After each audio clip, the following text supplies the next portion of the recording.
kalau nantinya ada sesi penyampaian pemateri itu tidak ada yang interupsi dan sampaikan ke kolom chat kalau ada pertanyaan yang ingin ditanyakan dan nanti akan dipilih oleh moderator kita ya teman-teman. Kepada Kak Humna Hisyam, saya persilahkan Kak. Terima kasih kepada Kak Rizky Amelia yang telah memberikan waktunya untuk saya di sini sebagai moderator. Halo teman-teman semuanya, sudah pada sholat zuhur kan ya? Semoga hari ini puasanya lancar sampai nanti di akhir bulan Ramadan, semoga lancar puasanya. Dan 1 menit lagi kita akan mulai karena sekarang sudah menunjukkan pukul 12.59. Dan di sini nama saya Hunatul Haniah, saya akan menjadi moderator yang akan memandu acara pada siang hari ini. Mungkin langsung saja ya, karena sudah 12.59 dan sebentar lagi jam 1, langsung saja saya buka. Bismillahirrahmanirrahim. Assalamualaikum warahmatullahi wabarakatuh. Waalaikumsalam warahmatullahi wabarakatuh. Bismillahirrahmanirrahim. Alhamdulillahirrabbilalamin. Wassalatu wassalamu ala asrofil anbiya wal mursalin Sayyidina Muhammadin wa ala alihi wa sahbihi ajma'in amma ba'du. Pertama-tama marilah kita panjatkan puja dan puji syukur kehadirat Allah Subhanahu wa taala atas segala rahmat dan hidayahnya sehingga kita dapat berkumpul dalam acara dialog publik pada siang hari ini. Sholawat serta salam kita sanjungkan ke haribaan Nabi besar Muhammad SAW. Yang terhormat Dr. Haji Agus Maimun MPD selaku pemateri pertama, yang terhormat Bapak Muhammad Zudi MED PhD selaku pemateri kedua, yang terhormat Abdul Muhyi Alawi Atallah selaku pemateri terakhir atau yang ketiga, yang terhormat Ibu Dr. Sururin MAG selaku Dekan Fakultas Ilmu Tarbiyah dan Keguruan UIN Syarif Hidayatullah Jakarta, dan yang terhormat Torik Majid selaku Ketua Dewan Eksekutif Mahasiswa Fakultas Ilmu Tarbiyah dan Keguruan UIN Syarif Hidayatullah Jakarta. Dan juga segenap panitia yang telah menyiapkan acara ini dan tak lupa segenap peserta dialog pendidikan yang hadir pada kesempatan kali ini. Pada kesempatan bahagia ini, izinkan saya sebagai pembawa acara sekaligus moderator menyampaikan susunan acara. Acara yang pertama yaitu pembukaan, dilanjutkan acara yang kedua yaitu sambutan, dan acara yang ketiga yaitu acara inti atau waktu materi, dan acara yang keempat adalah penutup. Nah, memasuki acara yang pertama yakni pembukaan, marilah kita buka dialog pendidikan pada siang hari ini dengan bacaan Bismillahirrahmanirrahim. Dilanjutkan acara yang kedua yakni sambutan yang akan disampaikan oleh Wakil Ketua DEMA FITK Muhammad Raja Rivaldo. Kepada Muhammad Raja Rivaldo, waktu dan tempat kami persilahkan. Ya, terima kasih moderator.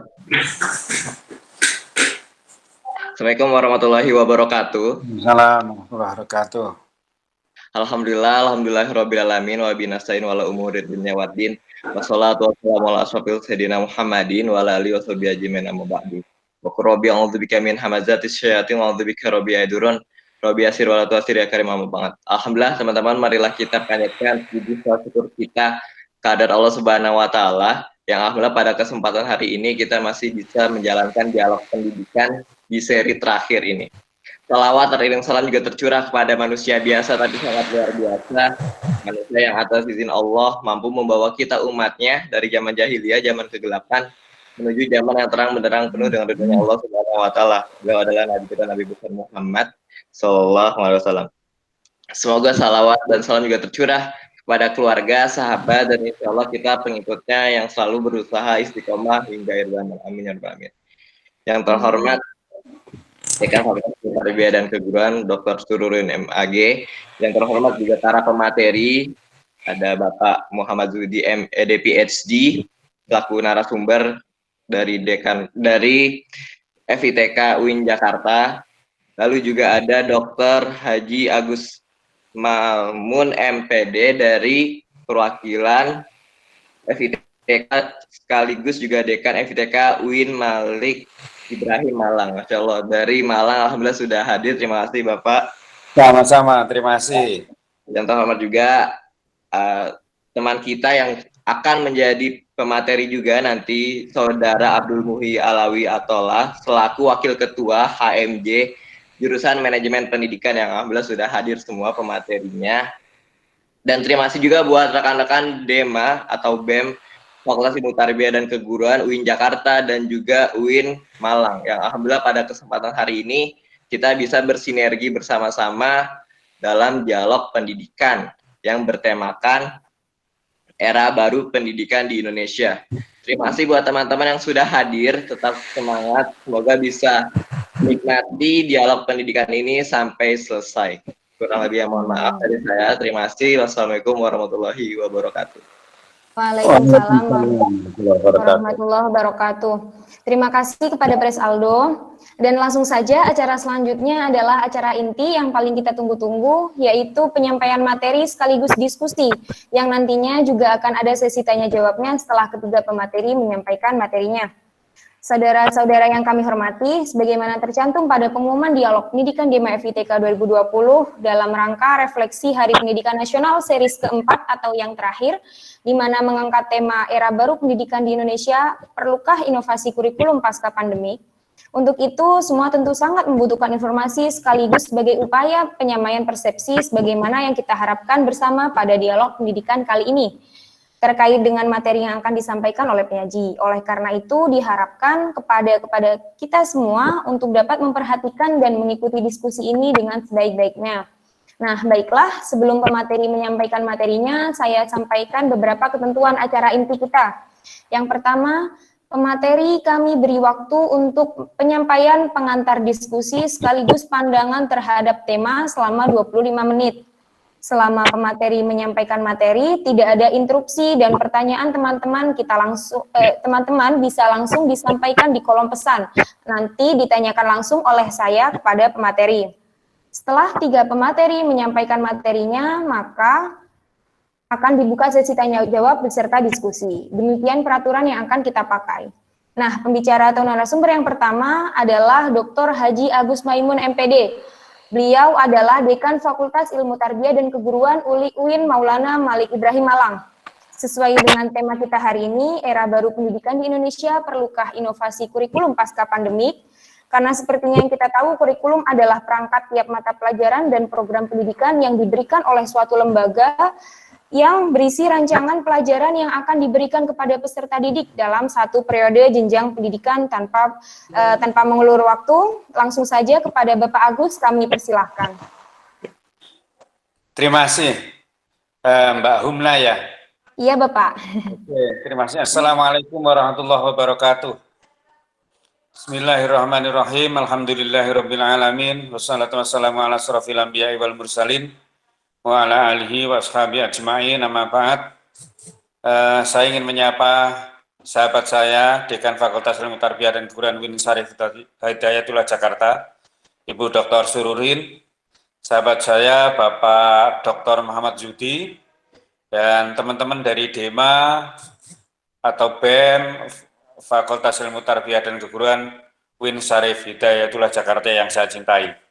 Saya merasa berbahagia bisa bersilaturahim dan sekaligus berpartisipasi dalam acara webinar ini, dan mudah-mudahan seminar ini akan bisa memberikan manfaat yang seluas-luasnya dalam membangun cakrawala kita menghadapi wabah COVID-19 ini.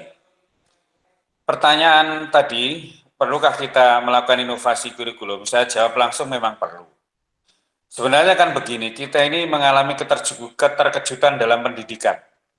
Kurikulum yang kita rancang ini sebenarnya kan hanya untuk keperluan tatap muka, terutama untuk sekolah-sekolah atau madrasah. Termasuk juga sebenarnya perguruan tinggi, hanya memang di beberapa perguruan tinggi dan juga beberapa dosen, itu memang sudah ada beberapa yang terbiasa dengan menggunakan pembelajaran daring. Terutama dosen-dosen yang sibuk, yang sering banyak keluar, gitu kan.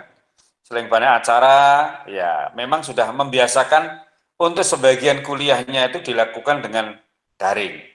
Tapi bagi guru-guru di sekolah atau di madrasah dan beberapa dosen yang belum pernah melakukan pembelajaran secara daring, memang kaget dengan adanya kondisi yang seperti ini. Dan nampaknya memang ini berjalan sangat cepat. Sehingga tidak ada persiapan pembelajaran yang dilakukan dengan daring atau pembelajaran yang dilakukan dari rumah oleh anak-anak kita. Sehingga memang perlu ada satu pemikiran baru dalam rangka untuk mengefektifkan kegiatan pembelajaran melalui daring ini. Mengapa kita ini perlu inovasi kurikulum? Yang pertama memang begini, kita ini pertama kurikulum kita jelas dirancang untuk tatap muka. Kemudian secara tiba-tiba kemudian dirancang dengan menggunakan daring. Daring pun juga dalam kondisi yang sangat terpaksa karena adanya wabah COVID-19 ini. Padahal dari segi hardware dan software kita belum siap. Inilah yang menjadi tantangan kita, sehingga memang akhirnya mohon maaf, mungkin ada beberapa guru yang pembelajarannya ya ala kadarnya, sesuai dengan kemampuannya. Tidak desain dengan baik, dengan memanfaatkan daring, dan juga memanfaatkan web-web yang bisa digunakan untuk pembelajaran seperti kita ini. Lanjut. Nah, ini ilustrasi aja. Kurikulum itu kan ada core, gitu kan? Inti, ada hidden atau tersembunyi. Kurikulum tersembunyi itu tidak perlu dirancang, direncanakan, tidak perlu terstruktur, tapi bisa memberikan nilai pendidikan secara langsung atau mungkin tidak langsung kepada murid kita. Misalnya kebersihan. Tidak perlu dirancang lah, yang penting Pak sekolahnya bersih, gurunya membiasakan siswa untuk bersih, nanti secara otomatis anak akan terbiasa untuk hidup bersih. Tapi ternyata sekarang ini tidak, kurikulum inti yang sudah dirancang dengan baik gitu kan. Tapi kemudian dalam kondisi yang sangat beda dilakukan dengan model daring. Ini kan akan menjadi bingung kita ini. Kurikulum inti yang seharusnya dirancang dengan baik, tapi kemudian tiba-tiba muncul persoalan yang seperti ini, sehingga sangat membingungkan kepada semua masyarakat pendidikan itu. Lanjut. Nah, untuk itu kan saya katakan perlu kita memang melakukan diversifikasi kurikulum. Saya sebut kurikulum yang kita alami adalah kurikulum reguler. Yang paling banyak kurikulum reguler kita ini adalah menggunakan tatap muka dalam pembelajarannya, dalam metode pembelajarannya. Nah, maka sebenarnya perlu ada pengembangan lebih lanjut. Apa tidak mungkin misalnya nanti kurikulumnya tetap kurikulum yang ada, tetapi pembelajarannya ditambah tatap muka dan daring. Misalnya 30% daring, 70% tatap muka atau sebaliknya. Atau kurikulumnya tetap, tetapi kemudian pembelajaran dilakukan secara daring. Atau mungkin kita melakukan atau mengembangkan kurikulum inovatif. Saya tidak setuju kalau merubah kurikulum lagi karena kita sudah capek berkali-kali berubah kurikulum.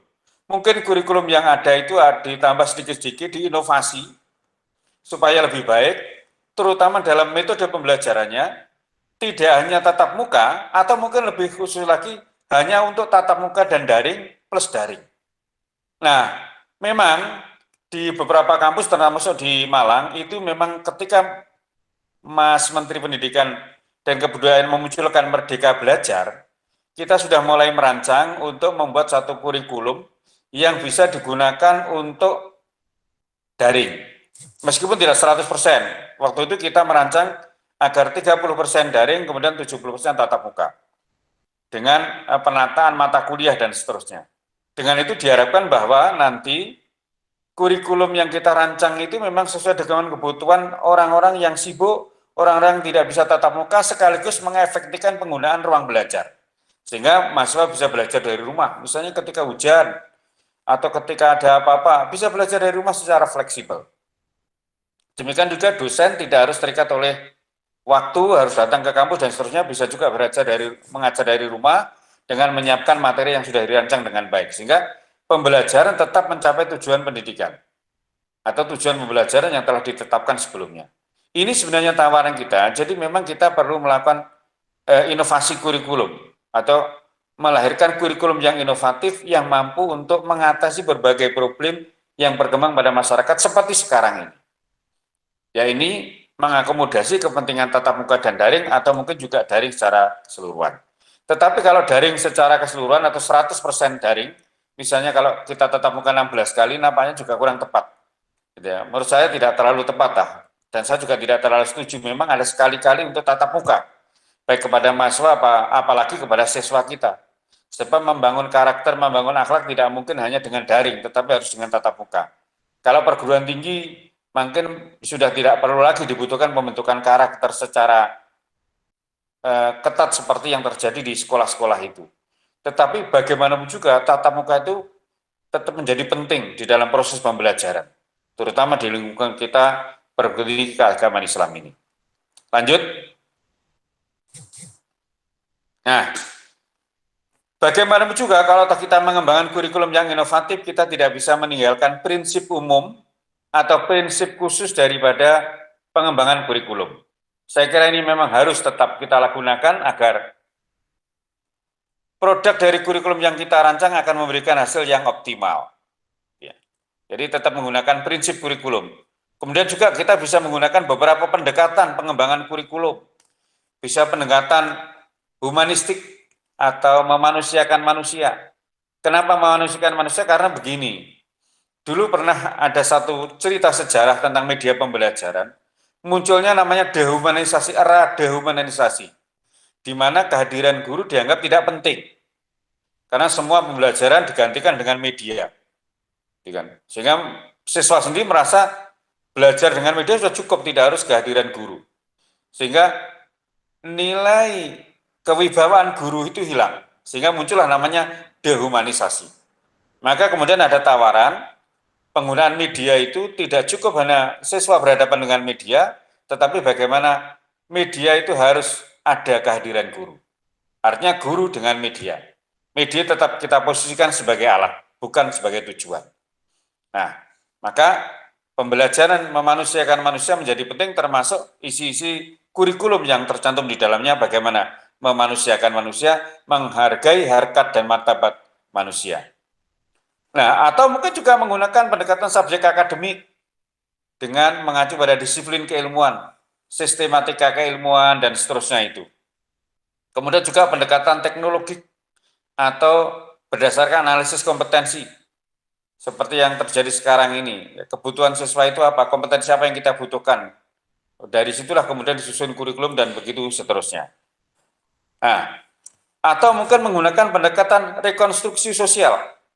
Jadi kurikulum yang kita bangun itu berdasarkan problem yang dihadapi oleh masyarakat, termasuk mungkin sekarang ini dalam menghadapi pasca pandemi COVID-19 itu bagaimana kurikulum ini kita susun dengan baik dengan memperhatikan kebutuhan masyarakat. Memang dengan adanya daring ini, belajar dari rumah itu ada juga beberapa yang merasa keberatan, terutama di daerah-daerah pedesaan, yang memang tidak begitu bagus jangkauan internetnya, sehingga memang mengalami problem. Dan beberapa ada yang misalnya di kasus di Malang menyampaikan pada saya, dia harus keluar 2 kilo atau 3 kilo untuk bisa memperoleh akses informasi melalui internet. Sehingga ketika dia mengerjakan tugas, kemudian mengikuti kuliah, itu memang harus keluar dari rumah kira-kira 3 kilo. Ini memang ada beberapa daerah seperti itu, tapi sebenarnya kebanyakan saya kira, meskipun daerah-daerah pedesaan sudah banyak yang bisa terjangkau oleh internet. Ya. Lanjut. Nah, pembelajaran daring sebenarnya bukan sesuatu yang asing, karena memang masyarakat kita ini kan sekarang sedang berubah dari era agraris masuk era industri, kemudian masuk era informasi. Bahkan sekarang semua orang tidak pandang bulu status sosialnya, itu kan menjadikan HP, laptop itu sesuatu yang biasa, seperti ilustrasi dalam gambar ini. Saya mengutip gambar yang ada di internet ini, dan saya kira relevan, termasuk perkembangan masyarakat itu dari, kalau menggunakan teori Darwin, dari model seperti keras sampai kepada orang-orang yang memang melek teknologi seperti sekarang ini. Artinya bahwa kehadiran teknologi atau pembelajaran dengan menggunakan teknologi, itu kalau memang kita kembangkan bukan sesuatu yang asing. Dan dalam hal tentu memang satu keharusan. Meskipun tidak 100% kita harus menggunakan teknologi dalam pembelajaran, tapi kehadiran guru dalam tatap muka tetap menjadi penting dalam rangka untuk membangun kewibawaan dalam pembelajaran. Lanjut. Nah, tantangan kehidupan kita sekarang ini dengan adanya teknologi informasi itu, pertama adalah kita hidup di era digital dalam pusaran arus revolusi informasi. Informasi terus berkembang, mau tidak mau kita mesti harus mengikuti perkembangan informasi, kalau tidak kita akan ketinggalan. Nah, tetapi bukan kita harus hanyut dengan teknologi informasi, tapi bagaimana menjadikan teknologi informasi itu sebagai alat untuk mencapai satu tujuan yang telah kita tetapkan. Kalau pembelajaran ya bagaimana teknologi informasi kita manfaatkan untuk tujuan pembelajaran. Kemudian juga hidup dalam dunia tanpa batas. Borderless world, artinya bahwa semua informasi bisa kita tangkap dengan mudah. Kalau kita menggunakan teknologi informasi, itu artinya bahwa sumber belajar kita semakin terbuka. Kita bisa mengakses berbagai informasi di berbagai penjuru dunia dengan berbagai bahasa. Kalau memang kita menguasai berbagai bahasa, kita akan bisa menyerap informasi dari berbagai penjuru. Bahkan apa yang terjadi di negara di luar kita, dalam hitungan menit mungkin sudah bisa kita akses di sini. Tidak harus menunggu waktu. Bahkan mungkin dalam hitungan detik semua informasi yang berkembang bisa kita akses. Artinya bahwa kalau kita bisa memanfaatkan teknologi dengan baik, maka sebenarnya informasi akan banyak masuk pada kita dan kita akan menjadi orang-orang yang tanggap terhadap teknologi dan pengetahuan kita akan semakin berkembang. Tetapi dengan hadirnya informasi mesti harus kita itu waspada dengan adanya benturan budaya dalam global village ini. Kita tidak bisa membatasi apakah budaya kita ini masih bisa kita jaga dengan baik sebagai budaya ketimuran, budaya orang-orang Indonesia itu dengan adanya teknologi informasi. Maka di dalam pembelajaran pun kita juga harus mengantisipasi mungkin akan adanya rembesan budaya yang muncul dari luar dalam proses pembelajaran. Yang berikutnya adalah multicultural dan identifikasi dari budaya yang berbagai macam dengan identifikasi diri. Apakah kita ini bertahan dengan budaya kita atau kita mengikuti budaya-budaya yang berkembang di luar negara-negara kita ini atau di luar budaya yang selama ini kita anut itu. Nah, lanjut. Nah, Merdeka Belajar di kampus Merdeka atau di perguruan tinggi seperti yang pernah dirilis oleh Bapak atau Mas Menteri Pendidikan dan Kebudayaan, itu pertama adalah USBN diganti ujian, assessment. Ini saya kira sangat menyenangkan lah bagi anak didik kita, terutama anak-anak SD ya. Dan sebenarnya ujian nasional di SD itu pernah dikritik dulu, hendaknya dihilangkan, tetapi dimulai dari ujian nasional itu pada tingkat SMP atau sanawiyah gitu. Nah, tapi dengan ada ujian sekolah standar nasional dihapus, saya kira sudah luar biasa ini. Itu kan termasuk nanti ujian nasionalnya juga dihapus, sehingga akan meringankan dan semua dikembalikan kepada sekolah bagaimana untuk bisa mengukur prestasi yang dicapai oleh peserta didiknya. Yang kedua, tahun 2021 ujian nasional diganti dengan asesmen kompetensi minimum atau UKM dan survei karakter. Ini juga akan lebih menunjuk kepada authentic assessment, penilaian autentik yang dilakukan oleh guru di sekolah atau di madrasah. Kemudian juga yang ini sering dikeluhkan oleh guru dan sudah direspon, adanya RPP yang dipersingkat. Dulu kan RPP luar biasa, banyak komponennya dan bahkan seringkali waktu guru dihabiskan untuk menyusun RPP dengan mengabaikan belajar terhadap materi yang akan disampaikan. Sehingga seringkali muncul bahwa kesannya adalah guru itu pintar membuat RPP tapi bisa mengajar dengan baik karena keterbatasan materi yang dimiliki atau ya kemampuan yang dimiliki karena kurangnya di dalam membaca buku-buku referensi yang berkaitan dengan materi yang akan disampaikan kepada murid-muridnya itu. Kemudian yang keempat, mohon maaf, di sekolah ya, di atas dulu, Merdeka Belajar di sekolah. Yang bawah dulu ya, bawah terus.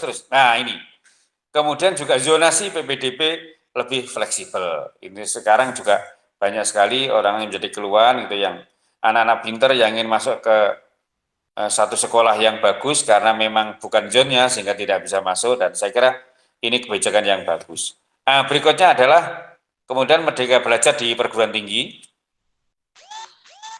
Ya, itu pertama adalah pembukaan program studi baru dan seterusnya, kemudian sistem akreditasi perguruan tinggi negeri berbadan hukum, kemudian hak belajar juga ternyata di luar program studi dan seterusnya. Ini saya kira ini salah satu bagian dari Merdeka Belajar yang memang ini implikasinya adalah perlunya ada inovasi di dalam kurikulum itu. Nah, lanjut. Nah, namun demikian Merdeka Belajar atau pembelajaran itu harus memenuhi 3 unsur menurut saya itu. apapun bentuknya. Kalau meskipun mungkin kita menggunakan daring, tetapi harus tetap mengandung 3 unsur tadi. Yang pertama adalah unsur pertama itu adalah menyenangkan, gitu kan? Bagaimana agar anak-anak kita ini merasa senang belajar, tidak merasa tersiksa, tidak merasa membosankan, gitu kan? Ya selalu senang belajar. Dia hadir di sekolah itu dengan pikiran yang terbuka, dengan hati yang lapang, gitu. Kita harapkan sehingga bagaimana guru itu mampu menciptakan pembelajaran yang membuat siswa itu menjadi senang, tidak menakutkan, mencemaskan, gitu kan. Bahkan membuat frustrasi di dalam belajar karena banyaknya tugas-tugas yang diberikan kepada siswa atau peserta didik. Maka model-model begini mesti harus kita tinggalkan, gitu ya. Yang kedua, pembelajaran harus menggembirakan, gitu ya, atau menggairahkan. Menggairahkan itu artinya apa? Bagaimana belajar itu mampu melahirkan ide-ide baru, mampu melahirkan ide-ide baru sehingga anak itu berusaha berkreasi. Dengan berbagai caranya, guru bisa mengajak anak untuk berimajinasi, melakukan refleksi terhadap peristiwa yang terjadi. Sehingga pelajaran-pelajaran yang disampaikan di kelas itu selalu berkaitan dengan apa yang terjadi di masyarakat. Sehingga ada benang merah antara apa yang dipelajari di sekolah dengan realitas yang terjadi di masyarakat. Inilah sebenarnya kurikulum yang kita gagas ke depan itu seharusnya seperti itu. Yang berikutnya yang ketiga adalah ada unsur kemenarikan. Artinya ada keinginan dari siswa untuk belajar dan belajar atau terus belajar. Tidak merasa bosan belajar dan selalu senang untuk belajar. Dan ingin mencari sesuatu yang baru. Selalu ingin mencari sesuatu yang baru. Inilah sebenarnya merdeka belajar yang sesungguhnya, yang ini mesti akan berimplikasi kepada kurikulum. Untuk itu perlunya kita melakukan inovasi kurikulum, bukan merubah kurikulum. Saya kira kurikulum yang ada sudah cukup lah. Kita sudah berkali-kali berubah, dan saya kira kurikulum yang ada bagaimana diinovasi sehingga bagian-bagian tertentu perlu disemangati sesuai dengan perkembangan masyarakat kita, sekaligus akomodatif terhadap kondisi masyarakat yang mungkin terjadi seperti kita sekarang ini. Adanya pandemi COVID-19. Bagaimana kita menyikapi itu, sehingga belajar sudah kita siapkan jauh-jauh, tidak hanya tatap muka, juga dengan daring. Sehingga dengan itu maka nanti para guru sudah siap mengajar kalau menghadapi situasi-situasi yang mungkin sulit di dalam kehidupan ini. Itulah sebenarnya harapan saya. Jadi sekali lagi memang kita perlu melakukan inovasi kurikulum di dalam menghadapi pasca COVID-19 ini. Sehingga ini adalah pembelajaran yang beragam, bagaimana kita bisa menciptakan kondisi agar pembelajaran dengan daring itu tetap dilakukan tanpa mengurangi ketercapainya terhadap tujuan pembelajaran. Saya kira itu mungkin yang bisa saya sampaikan teman-teman sekalian, dan saya menyampaikan terima kasih atas atensinya. Kurang lebihnya mohon maaf. Assalamualaikum warahmatullahi wabarakatuh. Waalaikumsalam warahmatullahi wabarakatuh. Frank ini penyampaiannya, tapi untuk teman-teman kita sabar dulu ya. Sudah ada beberapa yang saya pertanyaannya. Kita ke pemateri dulu, pemateri kedua terlebih dahulu.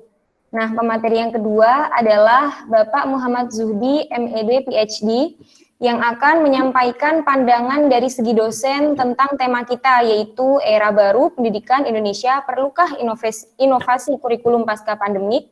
Beliau merupakan salah satu dosen di Fakultas Ilmu Tarbiyah dan Keguruan UIN Syarif Hidayatullah Jakarta. Kepada Bapak Zuhdi, kami persilahkan untuk menyampaikan pandangannya mengenai tema kita pada siang hari ini. Silahkan Bapak. Terima kasih, moderator.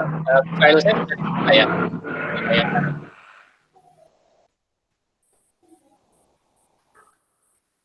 Assalamualaikum warahmatullahi wabarakatuh. Waalaikumsalam warahmatullahi wabarakatuh. Dekan yang saya hormati Pak Prof. Agus, apa kabar Pak Agus? Baik, alhamdulillah Pak Yudi. Ketemu lagi. Ketemu di sini Pak Agus. Ya. Baik, kawan-kawan sekalian, tadi sudah disampaikan oleh Pak Agus secara teknis dan detail tentang usulan inovasi kurikulum. Saya ingin berbagi pandangan hal yang agak sifatnya luas dan generik gitu, melihat persoalan yang kita hadapi pada masa COVID ini sebagai bagian dari problem kurikulum kita yang secara keseluruhan. Kita lanjutkan, next slide please. Ini persoalan di masa COVID tadi sudah disampaikan oleh Pak Agus.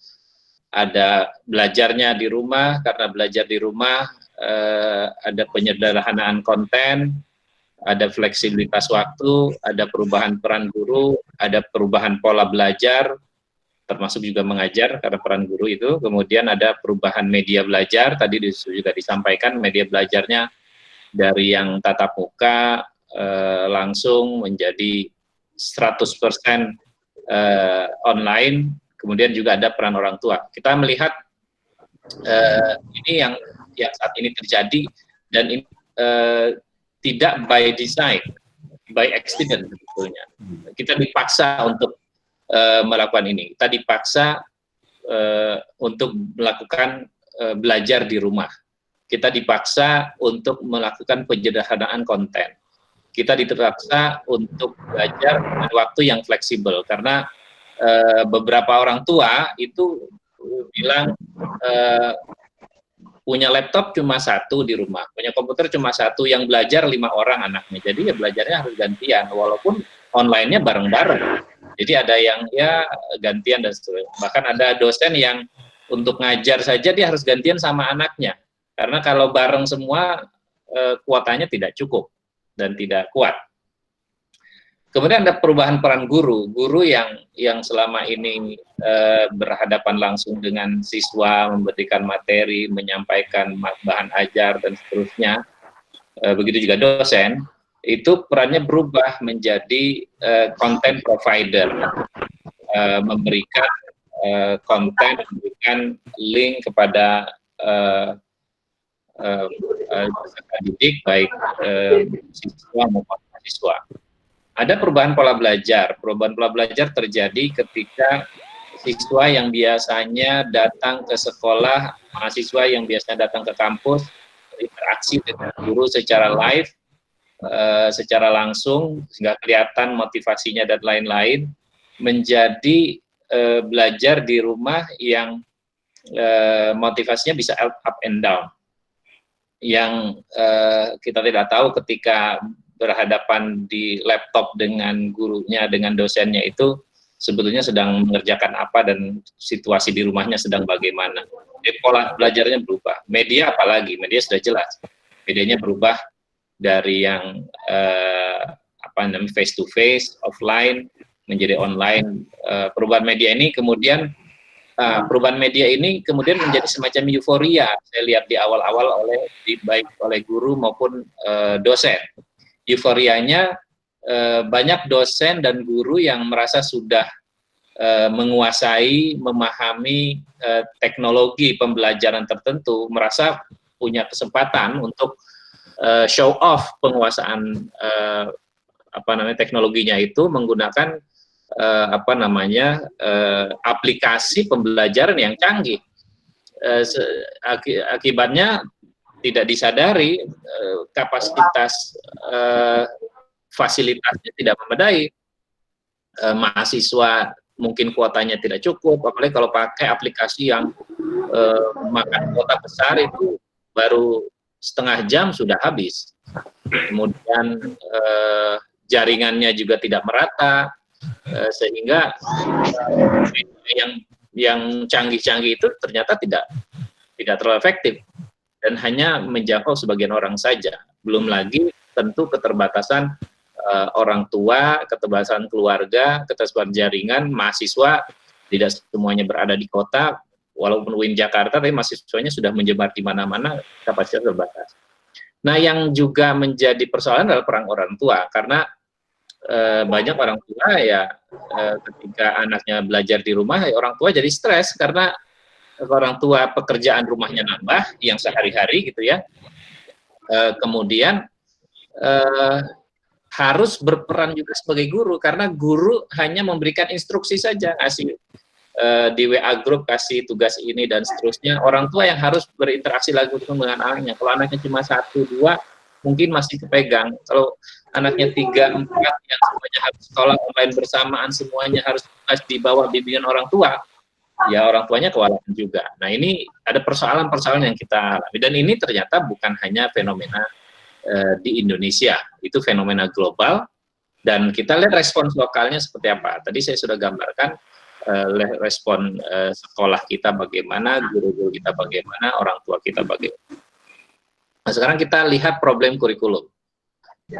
Kurikulum kita yang nampak ketika next slide, tarik slide berikutnya. Problem kurikulum kita ini ketika hikmah dari adanya wabah ini adalah kita sadar betul bahwa materi kita itu terlalu padat dan kebanyakan materi pelajaran kita itu bersifat pengetahuan dan hafalan. Sehingga ketika ada perubahan ini, ada kesulitan untuk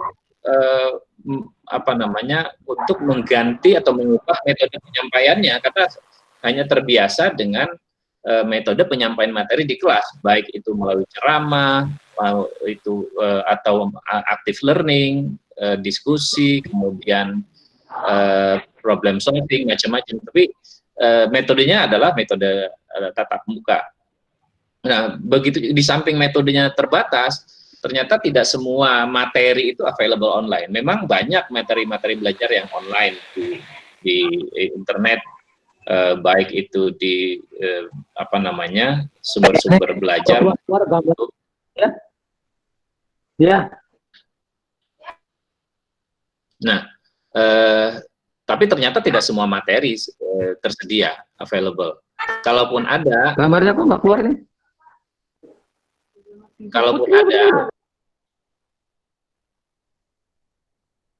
Kalaupun ada, itu belum tentu relevan, karena banyak saya lihat guru asal comot aja, materi yang lain asal comot aja, belum tentu sesuai dengan apa yang diinginkan, tapi yang penting ada materi online-nya. Nah, yang keempat persoalannya adalah technological gap, ada kegagapan dalam pemanfaatan teknologi.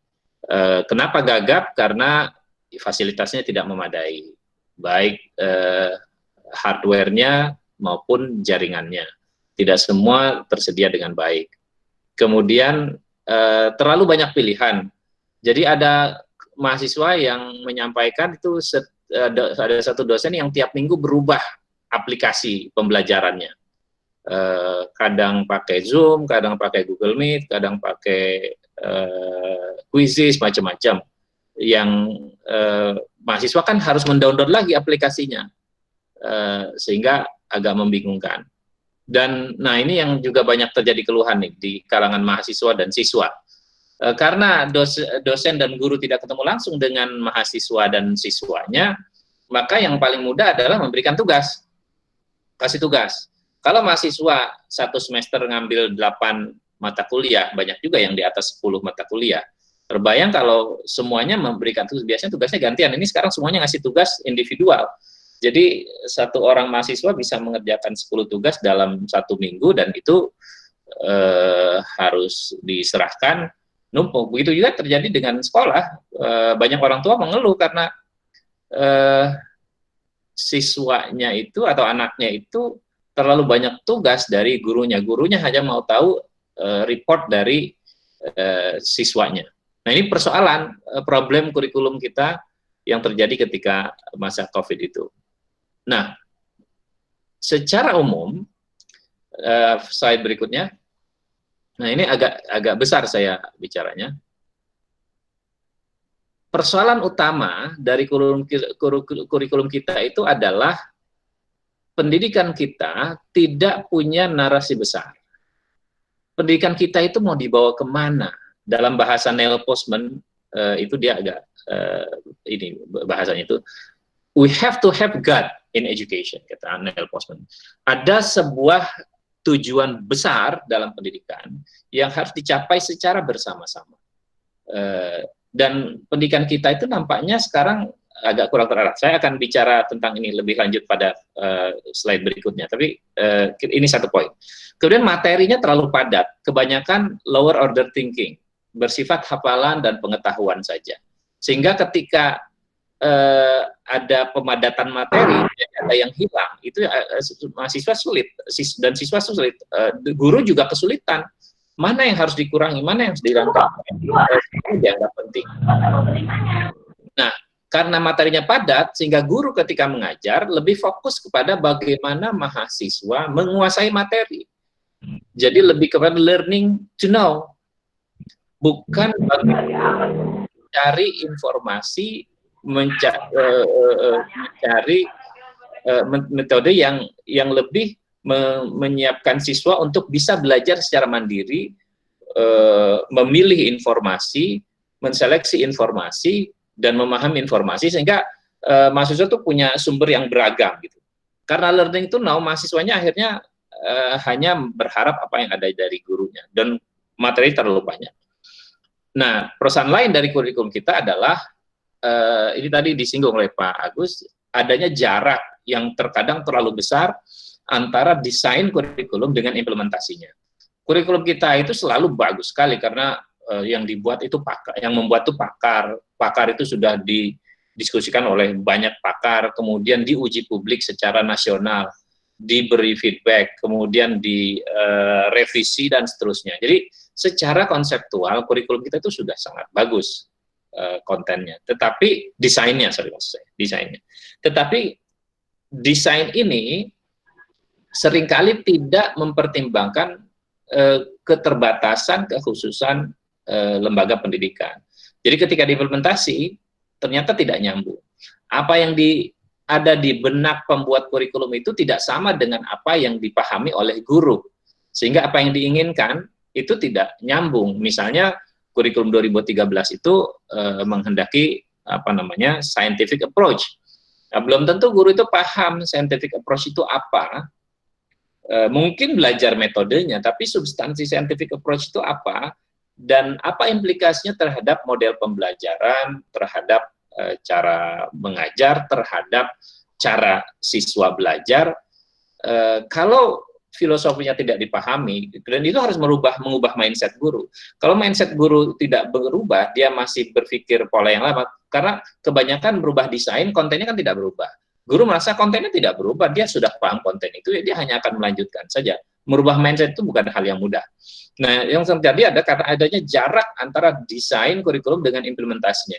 Yang itu mengakibatkan kurikulum kita, di samping adanya kritik yang saya sampaikan tadi, yang ada pun tidak optimal penyampaiannya, sehingga ya kurikulum kita belum ada kajian yang serius berapa persen sih pencapaian kurikulum itu sesungguhnya.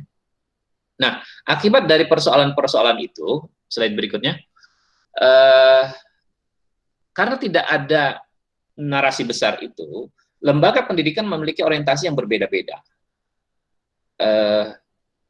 Sekarang narasi kita itu lebih kepada menciptakan manusia yang beriman dan bertakwa, itu saja. Sehingga lembaga pendidikan punya orientasi yang berbeda-beda ke arah sana. Kemudian siswa tidak siap menghadapi perubahan situasi. Sekolah tidak siap menghadapi perubahan situasi seperti yang terjadi sekarang ini. Situasi berubah mendadak. Sebenarnya ini bukan sesuatu yang baru ya. Ini baru dari skala yang besar. Tapi skala kecil, ketika ada bencana alam di satu daerah yang menyebabkan satu daerah itu terjadi libur sekolah dalam waktu yang panjang, 2 bulan, 3 bulan, karena ada gempa bumi, karena ada apa, sekolah tidak siap karena kurikulumnya tidak mengantisipasi itu. Nah, ya persoalan besarnya kemudian adalah siswa tidak well tuned dengan perkembangan global. Siswa kita tidak disiapkan untuk menjadi bagian dari warga global. Karena materinya sangat lokal, materinya terlalu banyak, tidak siap dengan berbagai perubahan. Karena tidak well tuned dengan perkembangan global, siswa kita tidak siap untuk menjadi bagian dari warga global.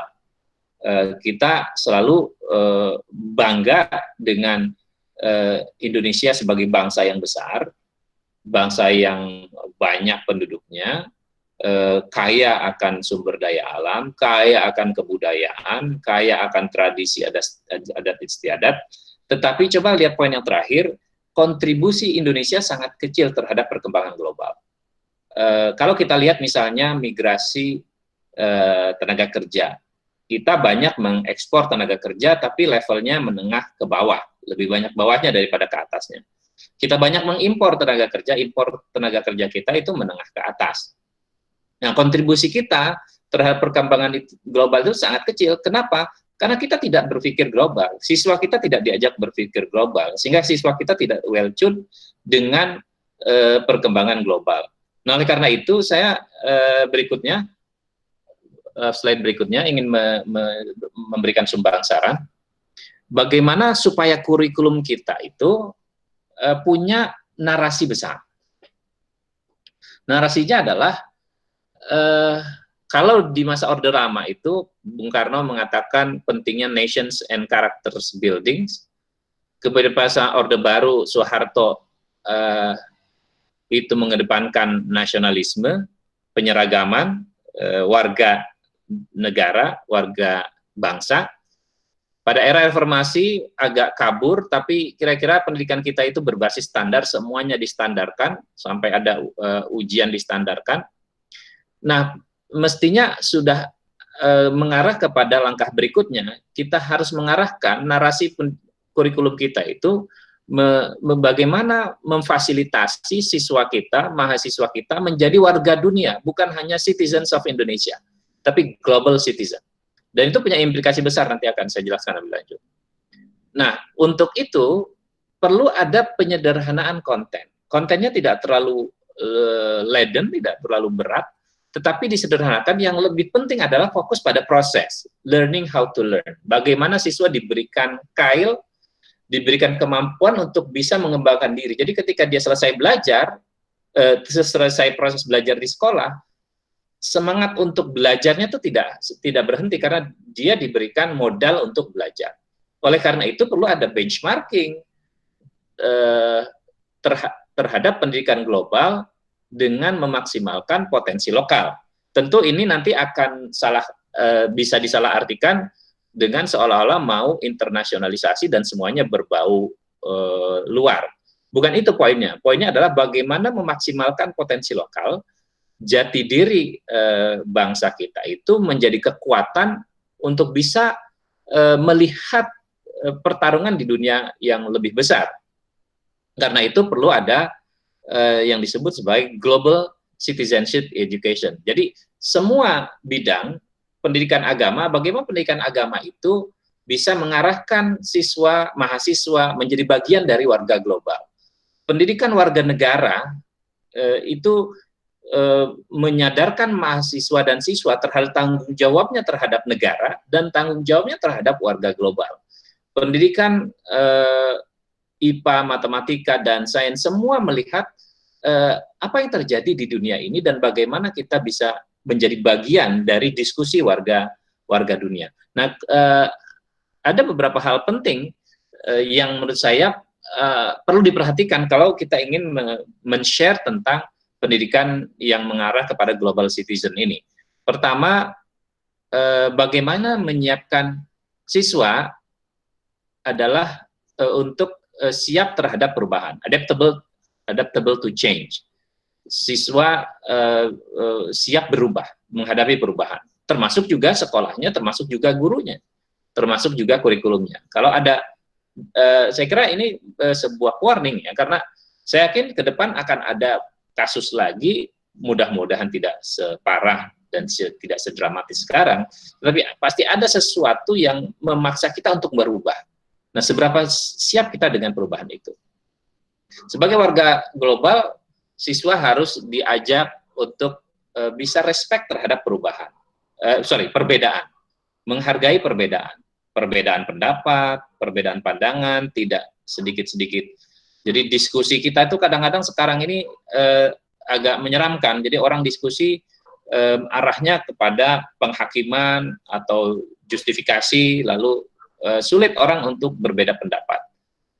Harus ada kesetaraan, perasaan kesetaraan, bahwa kita punya hak yang sama dengan mereka. Harus ada membangun empati.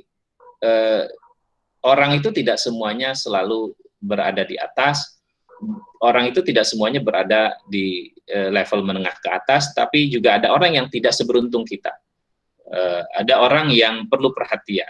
Jadi kita tidak hanya fokus pada diri kita sendiri, siswa tidak hanya fokus pada dia dan lingkungan dekatnya, tapi juga lihat di luar sana orang yang berbeda situasinya. Memupuk curiosity, rasa ingin tahu yang tinggi. Bagaimana mahasiswa-siswa tidak pernah puas dengan apa yang dia miliki, tapi juga punya passion dalam bidang tertentu. Jadi curiosity-nya dibangun dengan pendidikan itu. Respect social justice, ini ada kaitannya dengan empati. Bagaimana mahasiswa, apalagi nanti kemudian dia akan menjadi pejabat, menjadi pemimpin, menjadi pengambil keputusan, punya kepedulian terhadap keadilan sosial.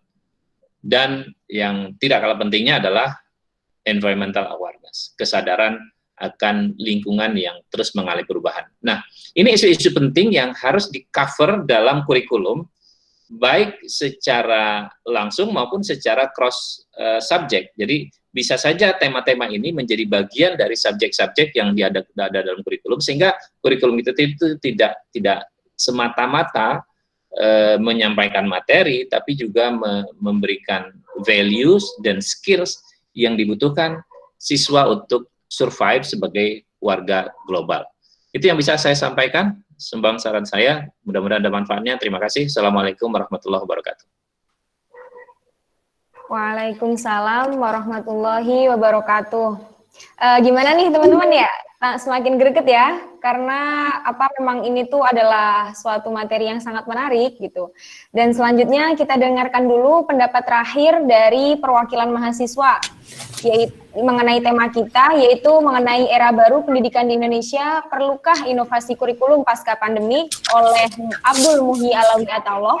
Beliau adalah Wakil Ketua Himpunan Mahasiswa Jurusan Manajemen Pendidikan. Kami persilahkan kepada Kak Alawi untuk menyampaikan pandangannya. Waktu dan tempat dipersilahkan. Bismillahirrahmanirrahim. Assalamualaikum warahmatullahi wabarakatuh. Waalaikumsalam warahmatullahi wabarakatuh. Yang saya hormati Ibu Dr. Amanullah Lubis MA sebagai Rektor UIN Syarif Hidayatullah Jakarta. Begitu pula yang kami hormati Ibu Dr. Surudin MAG selaku Dekan Fakultas Ilmu Tarbiyah dan Keguruan UIN Syarif Hidayatullah Jakarta. Yang saya hormati juga Bapak Dr. Haji Agus Malmun MPD selaku Dekan Fakultas Ilmu Tarbiyah dan Keguruan UIN Maulana Malik Ibrahim Malang. Dan yang saya hormati Bapak Muhammad Zuhdi MD PhD selaku dosen Fakultas Ilmu Tarbiyah dan Keguruan UIN Syarif Hidayatullah Jakarta. Dan saya juga yang kami banggakan itu moderator dan DEMA Fakultas Ilmu Tarbiyah dan Keguruan Indonesia Hidayatullah Jakarta yang telah menyelenggarakan kegiatan ini, dan para sivitas akademik dan para hadirin sekalian yang saya banggakan. Alhamdulillah pada kesempatan kali ini saya mungkin sebagai perwakilan dari mahasiswa. Jadi karena memang dialog ini merupakan dialog yang mengambil dari beberapa sudut pandang, dari dosen, dari beberapa ahli dan mahasiswa khususnya. Dan pada kali ini pada dialog pendidikan yang keempat ini, saya diminta untuk mengisi kegiatan ini ya, walaupun memang saya masih sebagai mahasiswa, tentunya masih banyak kekurangannya. Namun di sini saya ingin mencoba menyampaikan bagaimana sih ide saya terkait kurikulum, inovasi kurikulum pasca pandemik ini. Tema kita saat ini adalah era baru pendidikan di Indonesia, perlukah inovasi kurikulum pasca pandemik? Nah, sebelum kita membahas lebih jauh terkait inovasi kurikulum, saya ingin intermezzo sedikit terkait data COVID sekarang saat ini. Data COVID secara general atau secara dunia itu per 15 Mei 2020 ada sekitar 1.725.000.000 siswa yang terimpact atau terpengaruh oleh adanya COVID ini, sehingga mereka belajar atau school from home itu secara global atau secara dunia. Dan untuk negara kita di Indonesia itu ada sekitar 60 juta siswa yang mereka tidak sekolah atau tidak berangkat sekolah, tapi mereka melakukan school from home atau disebut dengan online learning. Atau bisa juga yang sudah kita tahu bahwasanya sekarang pemerintah sudah mencanangkan kegiatan rumah belajar belajar dari rumah juga, dari mulai online learning memakai aplikasi Zoom, kemudian dan lain sebagainya, aplikasi yang menunjang kegiatan pembelajaran lainnya. Kemudian yang kedua juga dari channel televisi TVRI, pemerintah juga menyediakan, dan juga beberapa radio nasional yang memberikan beberapa pembelajaran terkait COVID ini. Nah, itu sedikit intermezzo ya terkait data COVID saat ini. Nah, mungkin langsung saja saya akan membahas tentang inovasi kurikulum. Inovasi kurikulum adalah sebuah pembaharuan ide, gagasan, atau tindakan-tindakan tertentu dalam bidang kurikulum yang dianggap baru untuk memecahkan permasalahan yang terjadi dalam bidang pendidikan. Tentunya inovasi ini ada, itu bukan karena apa-apa, bukan tidak ada alasan kemudian ada muncul inovasi baru, tetapi karena adanya permasalahan yang terjadi, kemudian kita membutuhkan sebuah inovasi agar pembelajaran itu tetap berjalan sesuai dengan tujuannya yang ingin dicapai. Nah, oleh karenanya dibutuhkanlah inovasi kurikulum untuk memecahkan permasalahan tersebut. Nah, inovasi kurikulum tersebut bisa dilihat dari beberapa sudut pandang. Yang pertama adalah dari sisi atau bentuknya atau organisasinya. Itu contohnya seperti perubahan kurikulum KTSP menjadi kurikulum K13 dan lain sebagainya. Kemudian yang kedua dari sisi psikologis, itu contohnya berkenaan dengan pendekatan belajar mengajar yang baru. Contohnya dengan proses keterampilan, CBSA dan lain sebagainya. Adapun dari sisi sosiologis, itu adalah berkenaan dengan tuntutan masyarakat modern yang semakin tinggi dan kompleksitas kehidupan. Hal ini akan mempengaruhi inovasi kurikulum yang dilakukan oleh pemerintah. Kemudian yang terakhir, ada dari sisi penyampaian pengajaran, itu contohnya seperti halnya metode SAS atau Structural Analysis Synthesis, di mana tentunya hal ini terjadi karena memang adanya permasalahan yang memang tidak bisa terselesaikan kecuali dengan dikeluarkannya inovasi kurikulum tersebut. Nah, lantas apa sih yang menjadi faktor penunjang atau kesuksesan sebuah kurikulum tersebut? Nah, inovasi kurikulum menurut Gross dan Nichols itu ada beberapa faktor yang mempermudah atau mensukseskan implementasi inovasi kurikulum. Yang pertama adalah memperjelas pemahaman tentang inovasi yang dimaksud. Seperti yang sudah kita ketahui bahwasanya kurikulum merupakan sebuah kesatuan yang berkaitan dengan pembelajaran di kelas atau berkaitan dengan pendidikan, intinya seperti itu. Nah, hal ini harus diperjelas, harus dipahami secara holistik, secara general oleh semua stakeholder pendidikan, baik itu pemerintah, pihak sekolah maupun masyarakat, sehingga hal ini akan membantu penyampaian atau penyampaian tujuan pendidikan itu sendiri. Oleh karenanya, salah satu hal yang dapat memudahkan implementasi kurikulum ini, inovasi kurikulum ini dapat tercapai adalah memperjelas pemahaman tentang inovasi yang dimaksud. Kemudian yang kedua adalah guru-guru memiliki kemampuan yang diperlukan untuk melaksanakan inovasi tersebut. Sudah kita ketahui secara jelas bahwasanya guru merupakan hal yang paling dekat dengan kurikulum, hal yang menjadi salah satu tolak ukur keberhasilan bagaimana kurikulum itu diselenggarakan. Karena guru ini merupakan salah satu jembatan antara kurikulum dan siswa, antara subjek dan objek yang akan berpengaruh terhadap pendidikan di Indonesia khususnya. Nah, oleh karenanya, guru-guru ini harus memiliki kemampuan yang diperlukan oleh inovasi tersebut. Misalnya dengan mengadakan bimbingan BIMTEK, kemudian pelatihan-pelatihan yang dapat menunjang kompetensi guru, baik itu secara pedagogik, profesional, kepribadian, dan sosial lainnya. Kemudian yang ketiga adalah material dan sumber-sumber yang diperlukan tersedia. Nah, tentunya dalam menunjang kesuksesan inovasi kurikulum, maka diperlukan sumber-sumber belajar dan material yang memang dibutuhkan oleh inovasi tersebut. Contohnya adalah sarana dan prasarana. Seperti yang sudah kita ketahui bahwasanya sarana dan prasarana merupakan salah satu tolak ukur standar nasional pendidikan. Nah, oleh karenanya hal ini harus dipastikan keadaannya, harus dipastikan bahwasanya sarana dan prasarana atau material atau sumber belajar yang tersedia ini dapat membantu inovasi kurikulum yang diimplementasikan.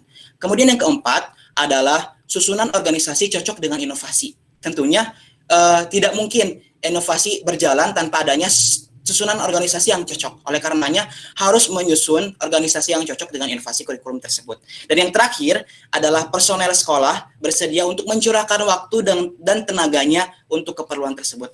Seperti yang sekarang dicanangkan oleh pemerintah, yaitu guru penggerak, di mana sebagus apapun kurikulumnya, sebagus apapun inovasi kurikulum yang sudah dibuat oleh pemerintah, lagi-lagi ujung-ujungnya kembali lagi kepada guru. Bagaimana hati nurani guru ikut tergerak, bagaimana pemerintah itu tergerak, bagaimana seluruh stakeholder pendidikan ini tergerak dari hatinya untuk mencurahkan sewaktunya untuk pendidikan itu sendiri. Hal itu sangat berpengaruh, hal itu sangat menentukan kesuksesan dari inovasi kurikulum tersebut. Nah, ketika memang semua faktor tersebut sudah terpenuhi, maka sudah dipastikan inovasi yang dilakukan akan tercapai sesuai dengan tujuan.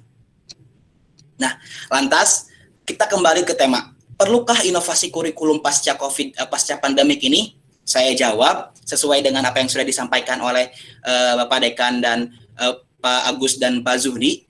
Saya rasa saya pun yakin bahwasanya perlu dilakukan inovasi kurikulum. Akan tetapi inovasi kurikulum ini dapat diselenggarakan atau dapat dilakukan kalau memang apabila semua permasalahan yang terjadi dalam pendidikan sudah terselesaikan dengan baik.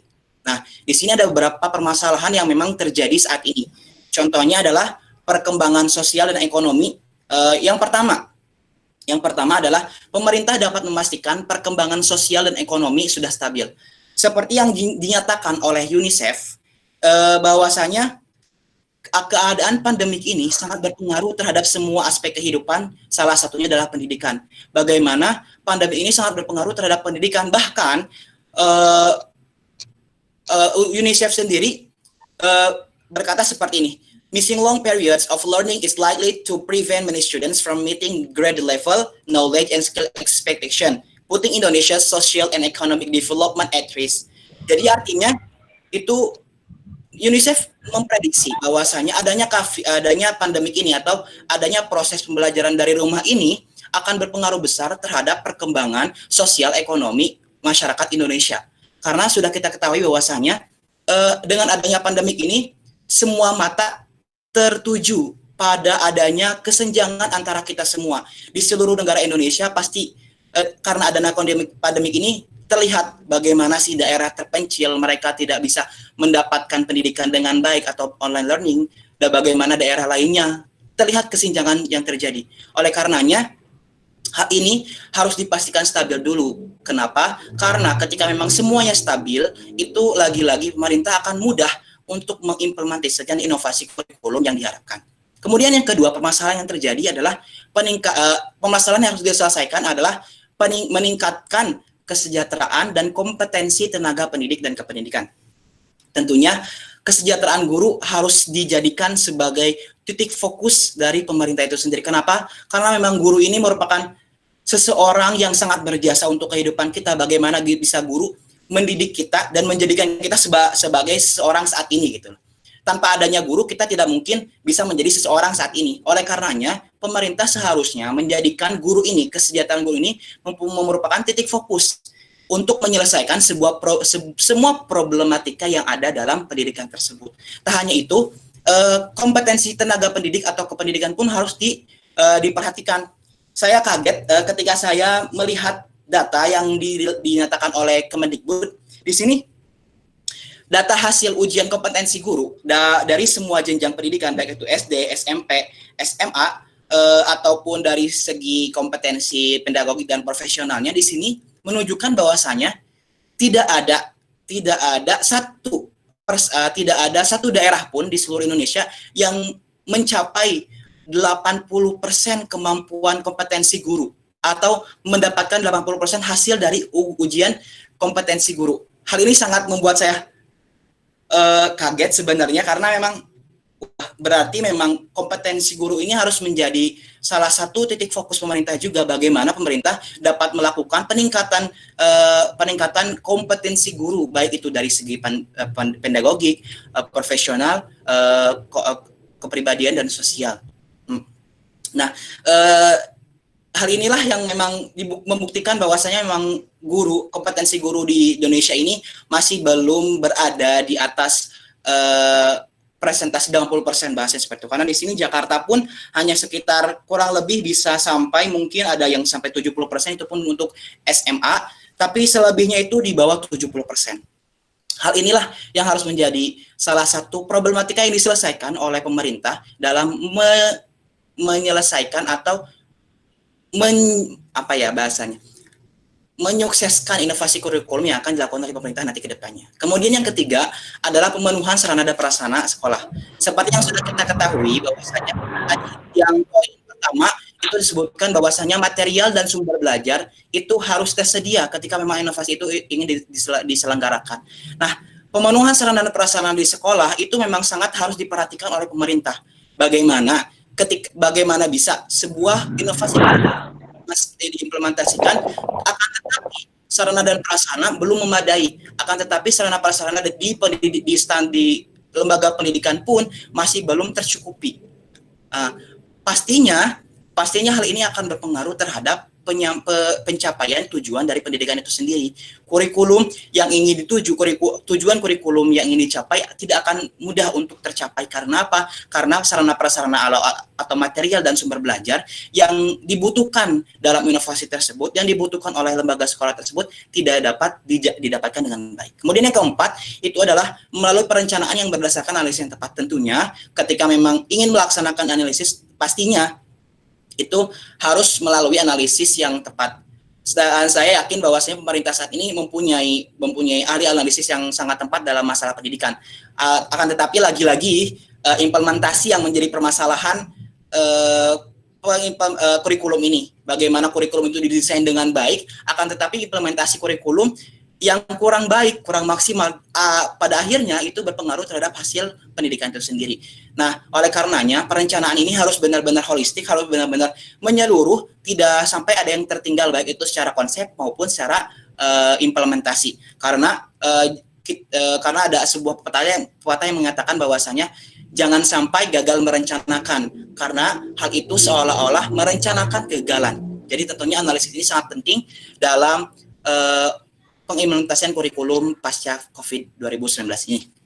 Nah, ketika memang semua keempat permasalahan itu memang sudah terselesaikan dengan baik, terus bagaimana sih inovasi kurikulum pasca pandemik ini? Nah, kemudian saya akan memaparkan ada 4 poin. Mungkin di sini bisa disebut future education atau bisa disebut ya edukasi masa yang akan datang. Bagaimana, apa sih yang memang kita butuhkan nanti ketika pasca pandemi ini? Yang pertama adalah pendidikan digital. Seperti yang sudah kita ketahui bahwasanya pandemik ini membuka mata kita atau membuka mata setiap orang, stakeholder pendidikan, untuk membuka alangkah pentingnya digitalisasi pendidikan, digital dalam bidang pendidikan. Selama ini orang-orang masih menyepelekan atau masih mengignore apa sih pendidikan, apa sih digitalisasi, apa sih teknologi untuk pendidikan. Seperti halnya mereka tidak memikirkan sama sekali tentang teknologi pendidikan. Tapi saat pandemik ini, mereka lebih membuka mata bagaimana sih pentingnya pendidikan digital, bagaimana sih pentingnya teknologi untuk pendidikan itu sendiri. Oleh karenanya, pendidikan digital ini sangat dibutuhkan nanti ketika memang inovasi kurikulum diselenggarakan pasca pandemik ini. Seperti yang sudah disampaikan oleh Pak Agus tadi bahwasanya pendidikan kurikulum ini bisa dapat berupa kurikulum reguler ataupun kurikulum yang satu lagi tadi saya lupa, satu lagi non reguler, bahasa seperti itu ya. Nah, intinya pendidikan digital ini memang bisa disebut bisa nanti memang PJJ secara total, tapi tidak memungkinkan sih kalau memang PJJ secara total atau online learning secara total. Mungkin bisa jadi blended learning, karena ada beberapa penelitian yang mengatakan bahwasanya COVID ini akan sulit untuk usai, tetapi masih bisa diprevensi, masih bisa diselesaikan. Nah, dengan oleh karena itu pemerintah harus bisa memutar otak untuk bagaimana bisa menyelenggarakan pendidikan yang layak, tetapi bisa mencegah pandemik ini menular. Oleh karenanya pendidikan digital ini bisa dilakukan secara blended learning atau 2 hari PJJ kemudian 3 hari konvensional atau secara keseluruhan dilakukan dengan pendidikan digital. Kemudian yang kedua itu adalah field experience. Seperti yang sudah kita ketahui bahwasanya pendidikan saat ini atau kurikulum yang ada saat ini itu masih terfokus seperti yang sudah disampaikan oleh Bapak Zudi barusan, itu masih terfokus terhadap materinya padat, kemudian ujiannya pun terpaku terhadap materi pengetahuan yang dimiliki oleh siswa. Pada akhirnya mereka akan terlalu terfokus dengan materinya dan tidak bisa mengetahui atau tidak bisa mengimplementasikan apa yang sudah dia pelajari ketika dia belajar gitu. Apa yang sudah dia pelajari dalam kehidupan sehari-hari. Oleh karenanya dibutuhkan field experience, bagaimana dia mempunyai rasa pengalaman tersendiri dalam mengimplementasikan ilmunya, ke dalam dunia nyata. Nah, baik itu dalam pekerjaan ataupun lingkungan sekitar. Nah, yang ketiga itu adalah fleksibilitas. Tentunya hal ini yang sudah kita lihat bahwasanya memang pandemik ini sangat berpengaruh terhadap pendidikan Indonesia saat ini, apalagi pemerintah sangat berusaha agar memang pendidikan ini dapat dilaksanakan walaupun dalam keadaan seperti ini. Nah, hal itu mungkin bisa saja karena kurikulum saat ini belum fleksibel, artinya belum bisa menyesuaikan sesuai dengan keadaan, baik itu berupa keadaan yang disebabkan oleh darurat bencana alam ataupun bencana non alam. Adapun bencana alam seperti halnya longsor, tsunami dan lain sebagainya, ataupun bencana alam seperti halnya pandemik ini. Nah, mungkin fleksibilitas dari kurikulum ini sangat dibutuhkan dalam inovasi kurikulum pasca pandemi ini, sehingga dalam keadaan apapun kurikulum yang akan diselenggarakan itu sesuai atau dapat diselenggarakan dengan efektif dan efisien. Kemudian yang terakhir adalah kebebasan memilih. Nah, ini mungkin yang saya dapatkan di beberapa seminar yang menyatakan bahwasanya memang kurikulum yang layak atau memang pendidikan nanti ke depannya, pembelajaran yang ke depannya itu akan lebih terfokus atas apa yang dimiliki, potensi yang dimiliki oleh siswa itu sendiri. Seperti yang sudah kita pahami, semuanya biasanya memahami bahwasanya kita bisa menyebut anak itu sebagai kertas kosong, yang mana pendidikan itu adalah seperti halnya tinta yang dapat mengisi kertas kosong tersebut. Tapi dalam perkuliahan saya sering disinggung hal tersebut dan saling mengatakan bahwasanya hal tersebut tidak benar. Alangkah baiknya itu anak tidak bisa diartikan sebagai kertas kosong atau sesuatu yang tidak mempunyai apa-apa. Tapi anak itu adalah seseorang yang mempunyai potensi. Dan pendidikan itu adalah bagaimana langkah atau bagaimana caranya agar potensi ini berubah menjadi kompetensi. Itulah yang dimaksud dengan pendidikan. Nah, hal itulah yang memang harus dilakukan oleh pemerintah saat ini. Bagaimana pemerintah bisa mengubah potensi ini menjadi kompetensi. Hal itu dapat dilakukan dengan baik ketika memang mereka bebas memilih. Nah, mungkin bebas memilih ini bisa kita lihat ketika di jenjang SMA ada program IPA, IPS, keagamaan atau bahasa. Namun menurut saya pribadi itu kebebasan memilih ini sebetulnya itu alangkah baiknya dilakukan dari sekolah menengah atau SMP lah, bahasanya SMP. Mungkin SD dipelajari secara dasar-dasarnya mulai dari IPA dan lain sebagainya. Nah, masuk SMP itu mereka sudah terfokus atas pilihan atau potensi yang mereka miliki. Tentunya pilihan ini tidak asal-asalan, tentunya berdasarkan hasil analisis atau tes psikologi yang didapatkan oleh siswa itu sendiri. Karena yang saya rasakan sendiri memang saya sudah melakukan dan saya tidak pernah membuka hasilnya, tapi hasilnya sampai saya daftar di manajemen pendidikan UIN Jakarta ini. Setelah saya diterima, saya ingin melihat apa sih sebenarnya potensi saya, apa sih sebenarnya passion saya dalam hasil IQ tersebut. Pas saya lihat, ternyata memang terbukti apa yang saya alami saat ini atau yang saya miliki saat ini, yaitu manajemen. Ternyata di situ ada tercantum passion saya atau potensi saya adalah terdapat pada manajemen. Itu menandakan bahwasanya memang tes IQ ini memang dibutuhkan untuk apa? Untuk mempermudah siswa untuk memilih pendidikan apa yang akan mereka dapatkan untuk kesuksesan mereka ke depannya. Nah, mungkin itu saja yang bisa saya sampaikan. Jadi saya ulangi, mungkin itu salah satu alasan kenapa saya bilang perlu dengan beberapa permasalahan yang harus diselesaikan dan bagaimana sih sebenarnya inovasi kurikulum yang dibutuhkan pasca pandemi ini. Mungkin itu saja, Saudari Humna. Terima kasih atas perhatiannya. Mohon maaf bila banyak kesalahannya. Kami saya Sama-sama. moderator. Terima kasih kepada pemateri ketiga. Wah, ternyata ketiga pemateri ini telah menyampaikan materinya. Dan selanjutnya saya akan buka sesi tanya jawab. Dan pertanyaan teman-teman akan saya tanyakan langsung kepada pemateri. Dan diharap tetap dalam keadaan di-mute ya. Jadi saya sudah merangkum beberapa pertanyaan dari teman-teman yang sudah ditulis di kolom komen. Mungkin yang pertama saya akan memberikan atau memaparkan pertanyaan kepada Bapak Agus. Ini ada beberapa pertanyaan untuk Bapak Agus. Bapak menyimak ya, Bapak Agus.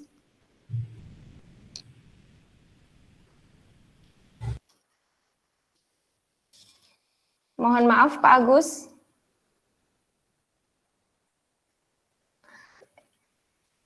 Mohon maaf untuk dihidupkan lagi mikrofonnya.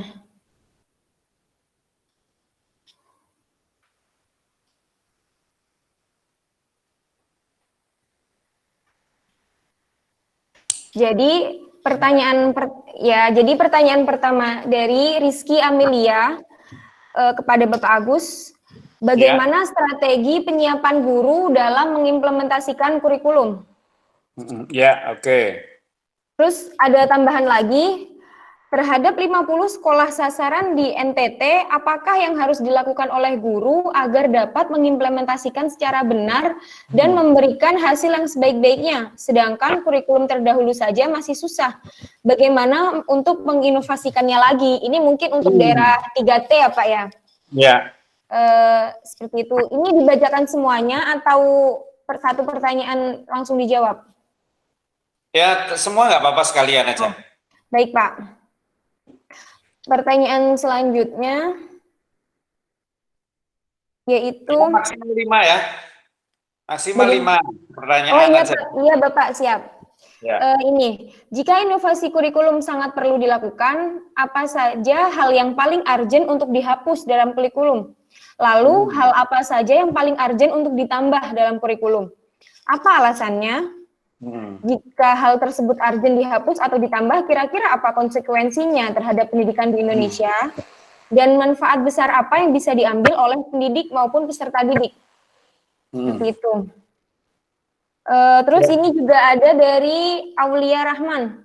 Assalamualaikum, saya ingin bertanya. Tadi dijelaskan bahwa terdapat jarak antara desain dan implementasi kurikulum. Jika kemudian diterapkan kurikulum yang memiliki narasi menjadi warga dunia pasca COVID, bagaimana cara yang efektif agar kurikulum dapat bisa diterapkan secara merata di seluruh lembaga pendidikan dengan kondisi ekonomi yang berbeda? Mengingat ini untuk Agus ini. Oh, ini untuk ya. Mohon maaf, salah. Berarti segitu saja Bapak, segitu saja pertanyaannya. Bisa langsung dijawab. Mohon maaf. Ya, terima kasih. Ini ada 3 pertanyaan saya identifikasi itu tentang strategi penyiapan guru dia. Jadi di sini ada satu istilah apa namanya lah. Gini, siapakah orang yang hebat? Ya. Orang yang hebat itu adalah orang yang cepat menangkap informasi. Itu ada satu istilah begitu. Itu sudah lama istilah itu. Artinya bahwa semua orang tidak terkecuali termasuk mereka-mereka yang masuk dalam dunia pendidikan memang harus tanggap terhadap perkembangan informasi. Informasi bukan satu kebutuhan, tapi sudah keharusan. Nah, dengan itu maka nanti ketika menghadapi kondisi seperti ini, tidak lagi mengalami kesulitan untuk bisa mengimplementasikan teknologi dalam proses pembelajaran. Nah, sekarang bagaimana menyiapkan guru? Ya, kita menyiapkan guru yang memang tanggap terhadap teknologi. Bagaimana kita bisa menyiapkan guru-guru yang selama ini belum begitu bisa mengoperasionalkan dengan baik mengenai teknologi, bisa mengoperasionalkan teknologi tidak hanya untuk kepentingan dirinya, tetapi juga untuk kepentingan pembelajaran. Ini yang kita lakukan. Dulu awal-awal itu ketika munculnya LCD saja untuk pembelajaran itu ternyata pertama itu baru 50% guru yang bisa mengoperasionalkan LCD dengan memanfaatkan komputer itu atau laptop. Tapi dalam kembangannya kemudian ada target-target yang dicapai. Lah kira-kira sekarang ini sebenarnya kan mungkin sudah hampir 90% guru itu menguasai teknologi khususnya di dalam melaksanakan pembelajaran di kelas dengan memanfaatkan LCD. Ini prediksi saya. Ya, kecuali di daerah-daerah tertentu, tadi ditanyakan misalnya di NTT, kurikulum yang sudah ada, ini belum bisa dilaksanakan dengan baik, kok mungkin ada inovasi ya. Tapi gimana lagi gitu ya, kita memang sudah tidak bisa lagi membendung arus informasi yang berkembang pesat, termasuk implikasinya pada dunia pendidikan. Pendidikan kita mau tidak mau harus mengikuti juga perkembangan teknologi informasi. Sebab kalau tidak, dianggap pendidikan kita akan ketinggalan. Nah, bagaimana misalnya menghadapi sekolah-sekolah yang berada di wilayah tertinggal? Ya, kita lihat dulu. Ya, kita bisa memanfaatkan sumber belajar yang ada. Kalau memang tidak bisa memanfaatkan teknologi tidak bisa terjangkau dengan baik di wilayah itu, ya kita pembelajaran dengan cara verbal, lebih mengandalkan pada lisan, pada ceramah atau latihan gitu. Nah, disinilah pentingnya guru untuk bisa menguasai berbagai metode dan media pembelajaran. Sehingga tidak hanya terpaku kepada penggunaan teknologi informasi dalam pembelajaran, tapi bisa memanfaatkan semua metode media pembelajaran dalam rangka untuk mengefektifkan, mengefisiensikan, dan menarikkan pembelajaran yang di satu sekolah. Ya memang Indonesia ini kan secara geografis macam-macam. Ada yang teknologinya atau ada yang mudah jangkauan teknologinya, ada yang kadang-kadang on, kadang-kadang off, pada satu tentu, ada yang juga lebih banyak off-nya dan seterusnya itu. Nah, maka di sini sebenarnya dibutuhkan guru yang kreatif ketika menghadapi kondisi. Misalnya di kota aja sekalipun sudah teknologi bagus, tapi tiba-tiba misalnya listrik mati, gitu kan? Padahal kita sudah siap dengan menggunakan perangkat teknologi. Apakah kemudian dengan listrik yang mati kita meliburkan pembelajaran? Kan tidak. Maka ya harus bisa menggunakan cara-cara untuk mengganti adanya teknologi dengan cara-cara dalam bahasa kita ini manual atau verbal. Nah, misalnya dengan ceramah, latihan, dan seterusnya, saya kira banyak metode yang bisa dimanfaatkan untuk mengganti ketidakadanya teknologi yang bisa kita akses dalam pembelajaran. Ya. Kemudian juga apa yang harus dihapus dan juga yang ditambah dari kurikulum ini. Saya tidak bisa mengidentifikasi satu persatu ya, karena saya tidak membaca secara menyeluruh tentang kurikulum. Misalnya kurikulum sekolah, saya juga tidak bisa membaca semuanya, materinya, metodologinya, evaluasinya, dan atau komponen-komponen kurikulumnya saya tidak baca, termasuk juga di perguruan tinggi. Tetapi yang menurut saya penting adalah bagaimana kurikulum kita ini adaptif terhadap berbagai persoalan yang muncul pada masyarakat. Misalnya ketika menghadapi kondisi suatu saat misalnya ada listrik yang mati, gitu kan, bisa juga dilaksanakan dengan model manual. Tapi ketika ada kondisi stabil, listrik oke, teknologi informasi bisa masuk, bisa kita akses dengan baik, kita bisa manfaatkan teknologi untuk pembelajaran. Termasuk ketika menghadapi musibah-musibah seperti ini. Ya kita tidak berharap suatu saat ada musibah seperti ini ya, yang datang secara tiba-tiba, yang semua komponen bangsa ini tidak siap, terutama untuk para pelaku pendidikan ini tidak siap dalam menghadapi kondisi ini dari waktu yang sangat mendadak ini. Tetapi paling tidak kurikulum kita ini sudah kita siapkan untuk bisa menghadapi berbagai problem yang berkembang pada masyarakat. Maka tadi tawaran saya, ya bagaimana pembelajaran itu bisa nanti kita lakukan dengan tatap muka, bisa 50-50 atau mungkin 30%, 70% antara daring tatap muka, atau mungkin juga daring secara keseluruhan. Meskipun untuk sekolah saya kira saya tidak merekomendasikan, tapi mungkin untuk perguruan tinggi bisa. Misalnya sekarang itu ada namanya magister by riset atau dokter by riset, yang memang lebih mengandalkan teknologi dalam pembelajarannya, konsultasi dilakukan dengan memanfaatkan internet dan seterusnya itu. Tetapi paling tidak dengan adanya kurikulum-kurikulum yang adaptif, kita ini akan bisa melaksanakan pembelajaran dengan baik. Ya, yang perlu ditambah apa ya? Saya kira ditambah, terutama menurut saya begini. Di kurikulum itu perlu ada namanya, tidak tahu lah, bukan mata pelajaran, tetapi disisipkan kepada semua mata pelajaran tentang etika pemanfaatan teknologi informasi. Sebab kalau tidak, teknologi informasi nanti akan dimanfaatkan untuk hal-hal yang negatif, tidak pada hal-hal yang bisa mendukung terhadap proses pembelajaran. Jadi semua guru dalam semua mata pelajaran harus menyampaikan bagaimana tentang etika pemanfaatan teknologi informasi. Dengan itu maka akan bisa meminimalisir siswa di dalam memanfaatkan teknologi untuk keperluan-keperluan negatif. Sehingga diharapkan bahwa teknologi akan banyak memberikan dukungan terhadap proses pembelajaran di kelas. Nah, memang kita ini problem, tadi disampaikan oleh Pak Yudi ya, belajar di rumah. Masalahnya kalau siswa tidak bisa menghadapi pelajaran yang disampaikan oleh guru, kepada siapa dia tanya, gitu ya. Kalau mungkin orang tuanya terpelajar, tidak ada masalah. Orang tuanya akan bisa membantu anaknya untuk belajar, bahkan bisa menunggui dari waktu ke waktu.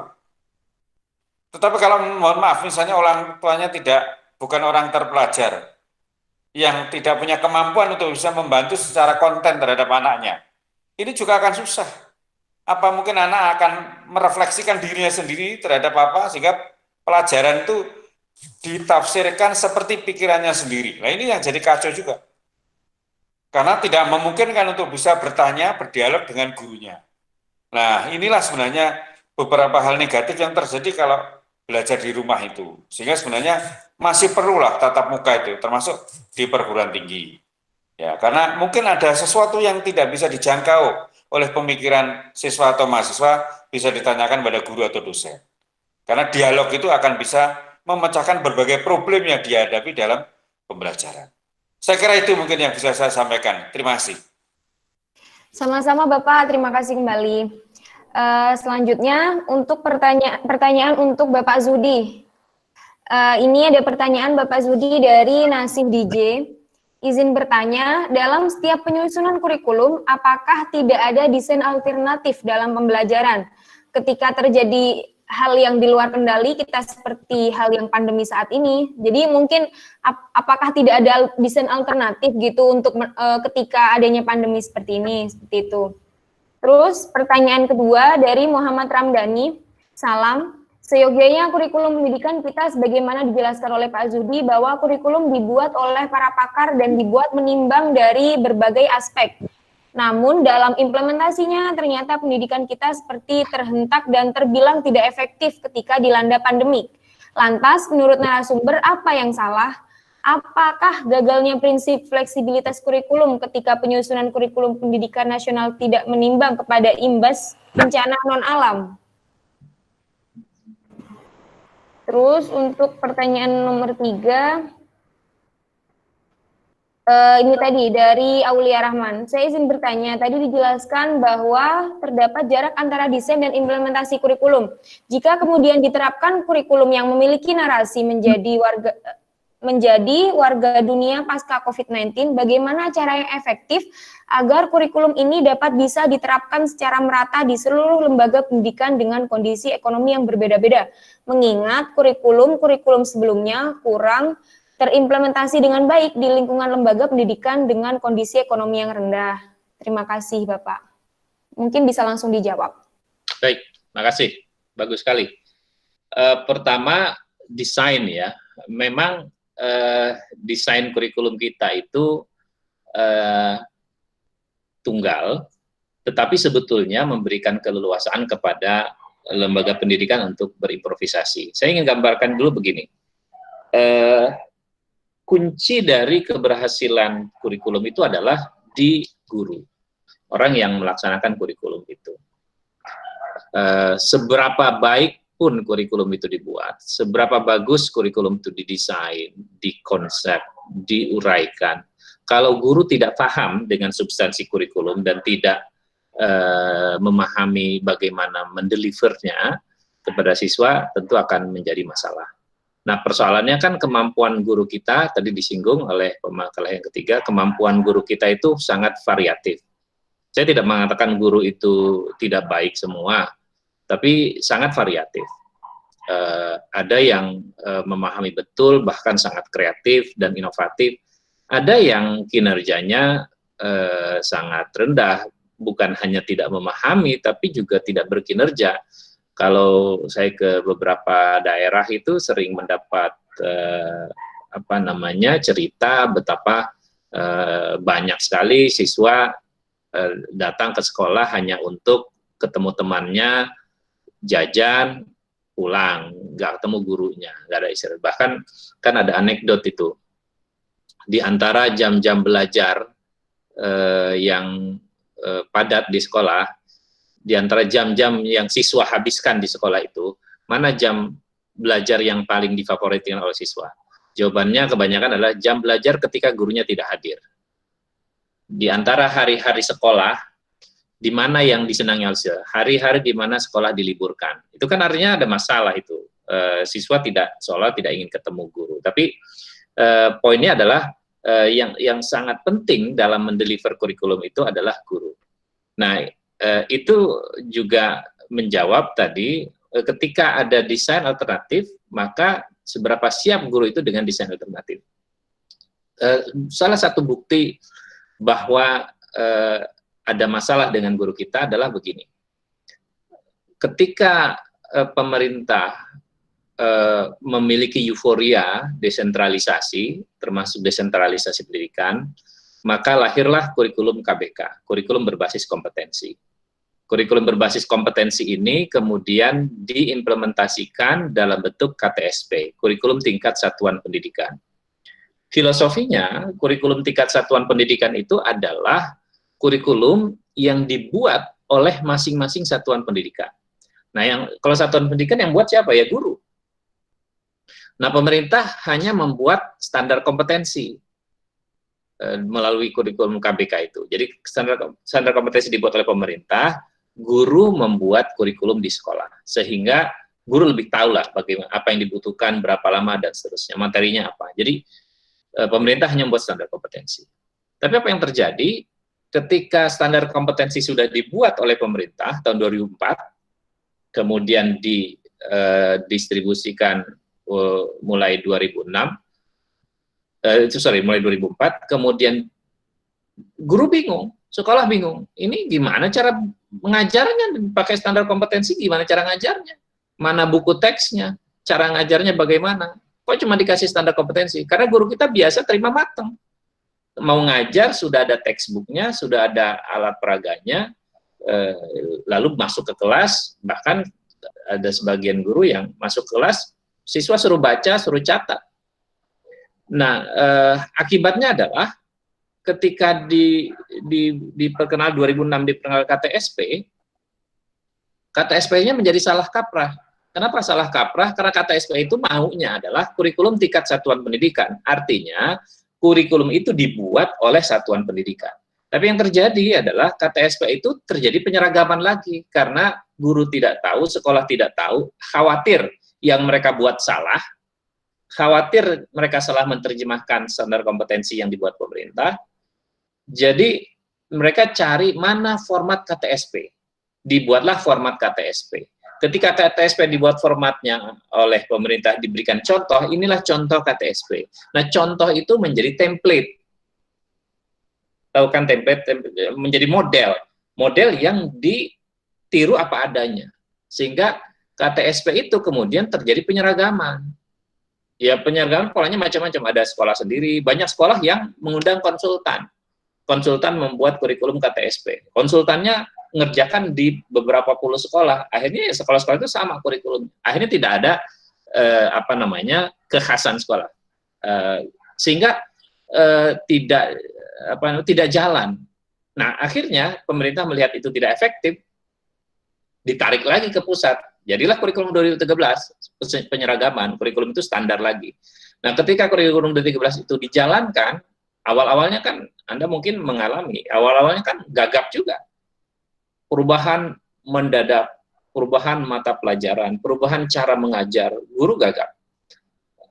Ketika gagap, siswa terombang-ambing. Ada periode di mana satu sekolah itu pada saat yang sama dia pakai kurikulum KTSP, di saat yang sama ada sebagian menggunakan kurikulum 2013. Sehingga ketika ujian nasional, bingung kan? Ini ujian nasionalnya pakai soal KTSP atau pakai soal kurikulum 2013? Siswa lagi yang jadi korban. Nah, kenapa ya tidak siap? Nah, ketidaksiapan itulah yang membuat, kalaupun dibuat desain alternatif, harus yang disiapkan tuh gurunya sebetulnya. Jadi tadi saya katakan harus ada kemampuan adaptable to change. Begitu ada tantangan berubah, gurunya harus siap. Nah, jadi Anda ini calon-calon guru sudah harus memahami model kurikulum itu seperti apa, desain kurikulum itu seperti apa sih substansi kurikulum itu. Sebenarnya kan ada sekarang itu dibuat standar kompetensi. Atau kompetensi inti dan kompetensi dasar sekarang bahasanya KIKD. Nah, kompetensi itu kan sesuatu yang akan dicapai oleh siswa ketika dia selesai belajar. Kalau guru berpedoman saja pada kompetensi dasar itu, dan dia tahu ini kemampuan yang harus dimiliki oleh siswa, maka dia nggak peduli sama kurikulum yang lain, dia boleh nggak peduli sama textbook, dia sudah tahu ini kompetensi yang harus dikuasai oleh siswa, maka dia bisa mendesain sendiri cara belajarnya. Oke, Anda lulus naik dari kelas 2 sudah harus mampu membuat kalimat efektif. Nah, itu kompetensi dasar, membuat kalimat efektif.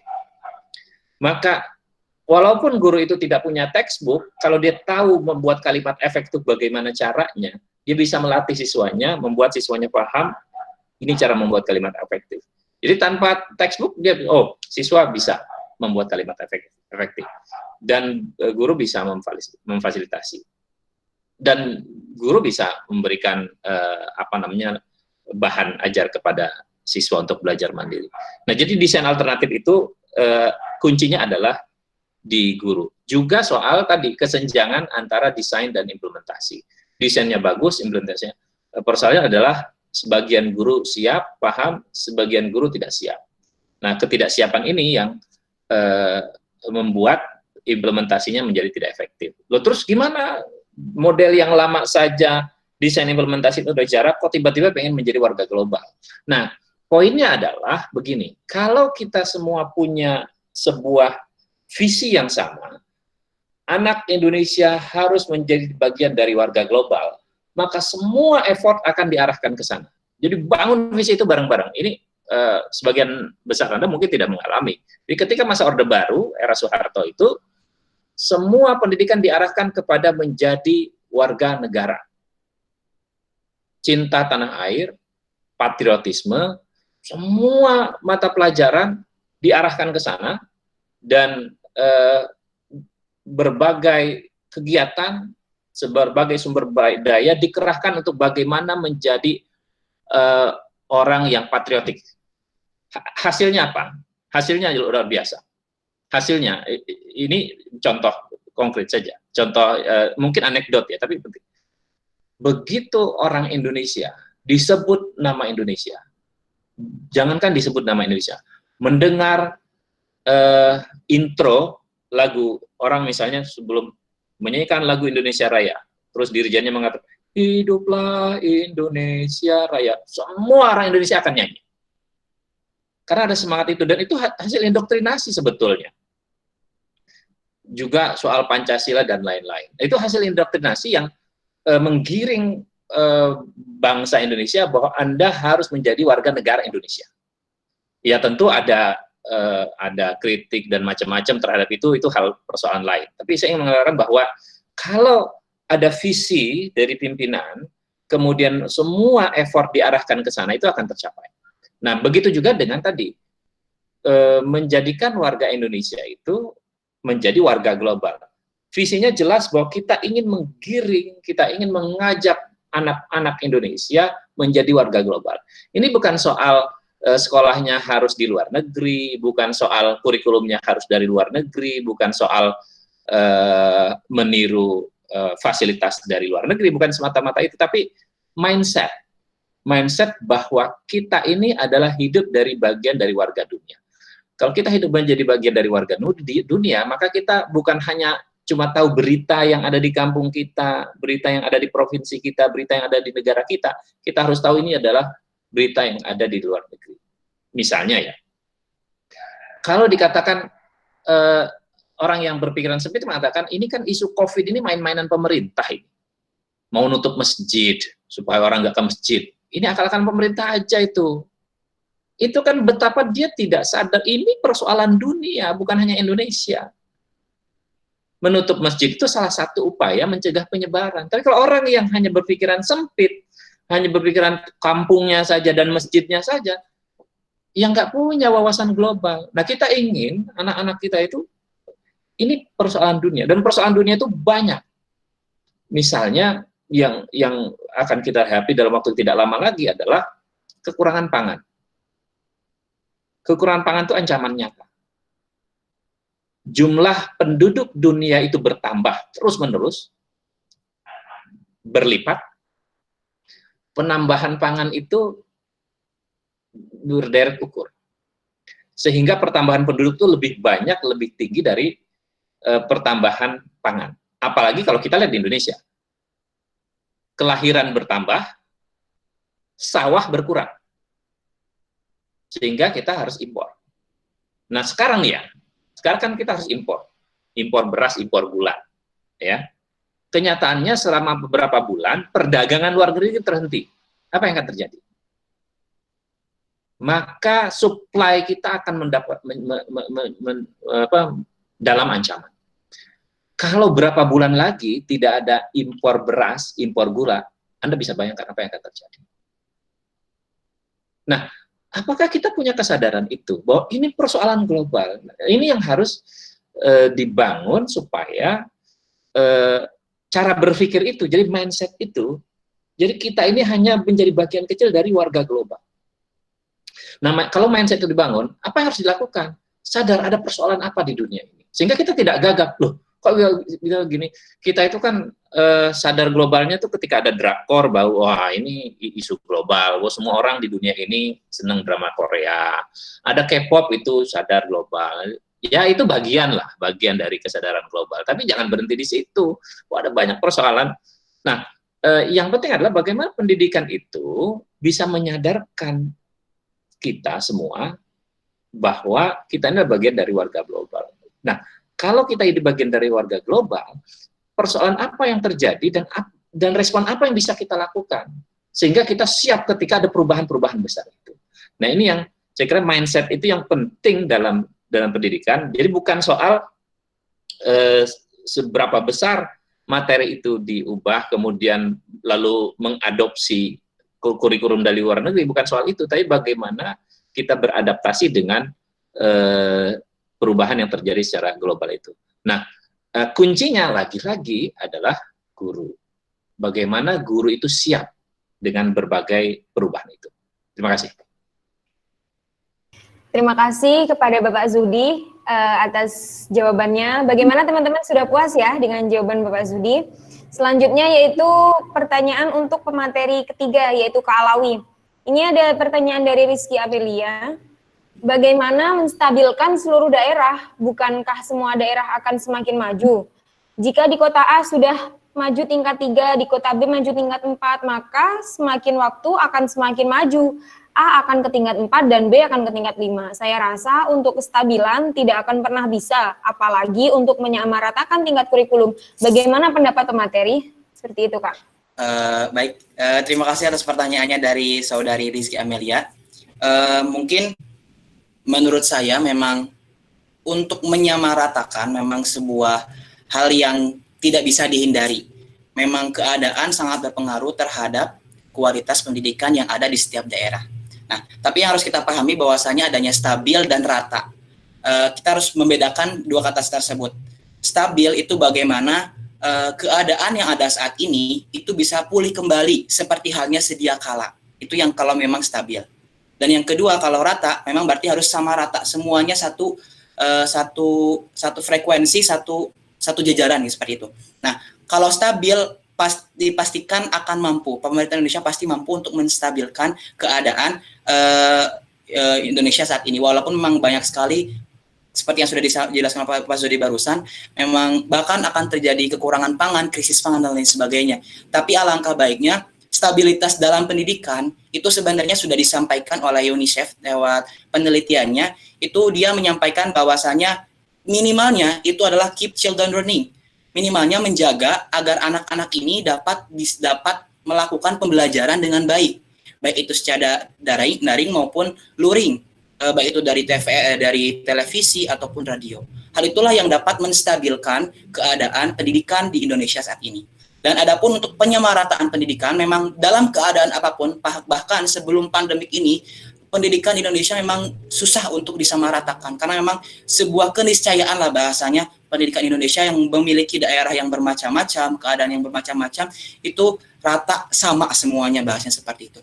Tapi alangkah baiknya pemerintah ini mengurangi gap atau perbedaan kesenjangan kemampuan pendidikan antara daerah satu dengan daerah lain. Oleh karenanya, seperti yang sudah dijawab tadi oleh Pak Zudi, memang intinya adalah di guru.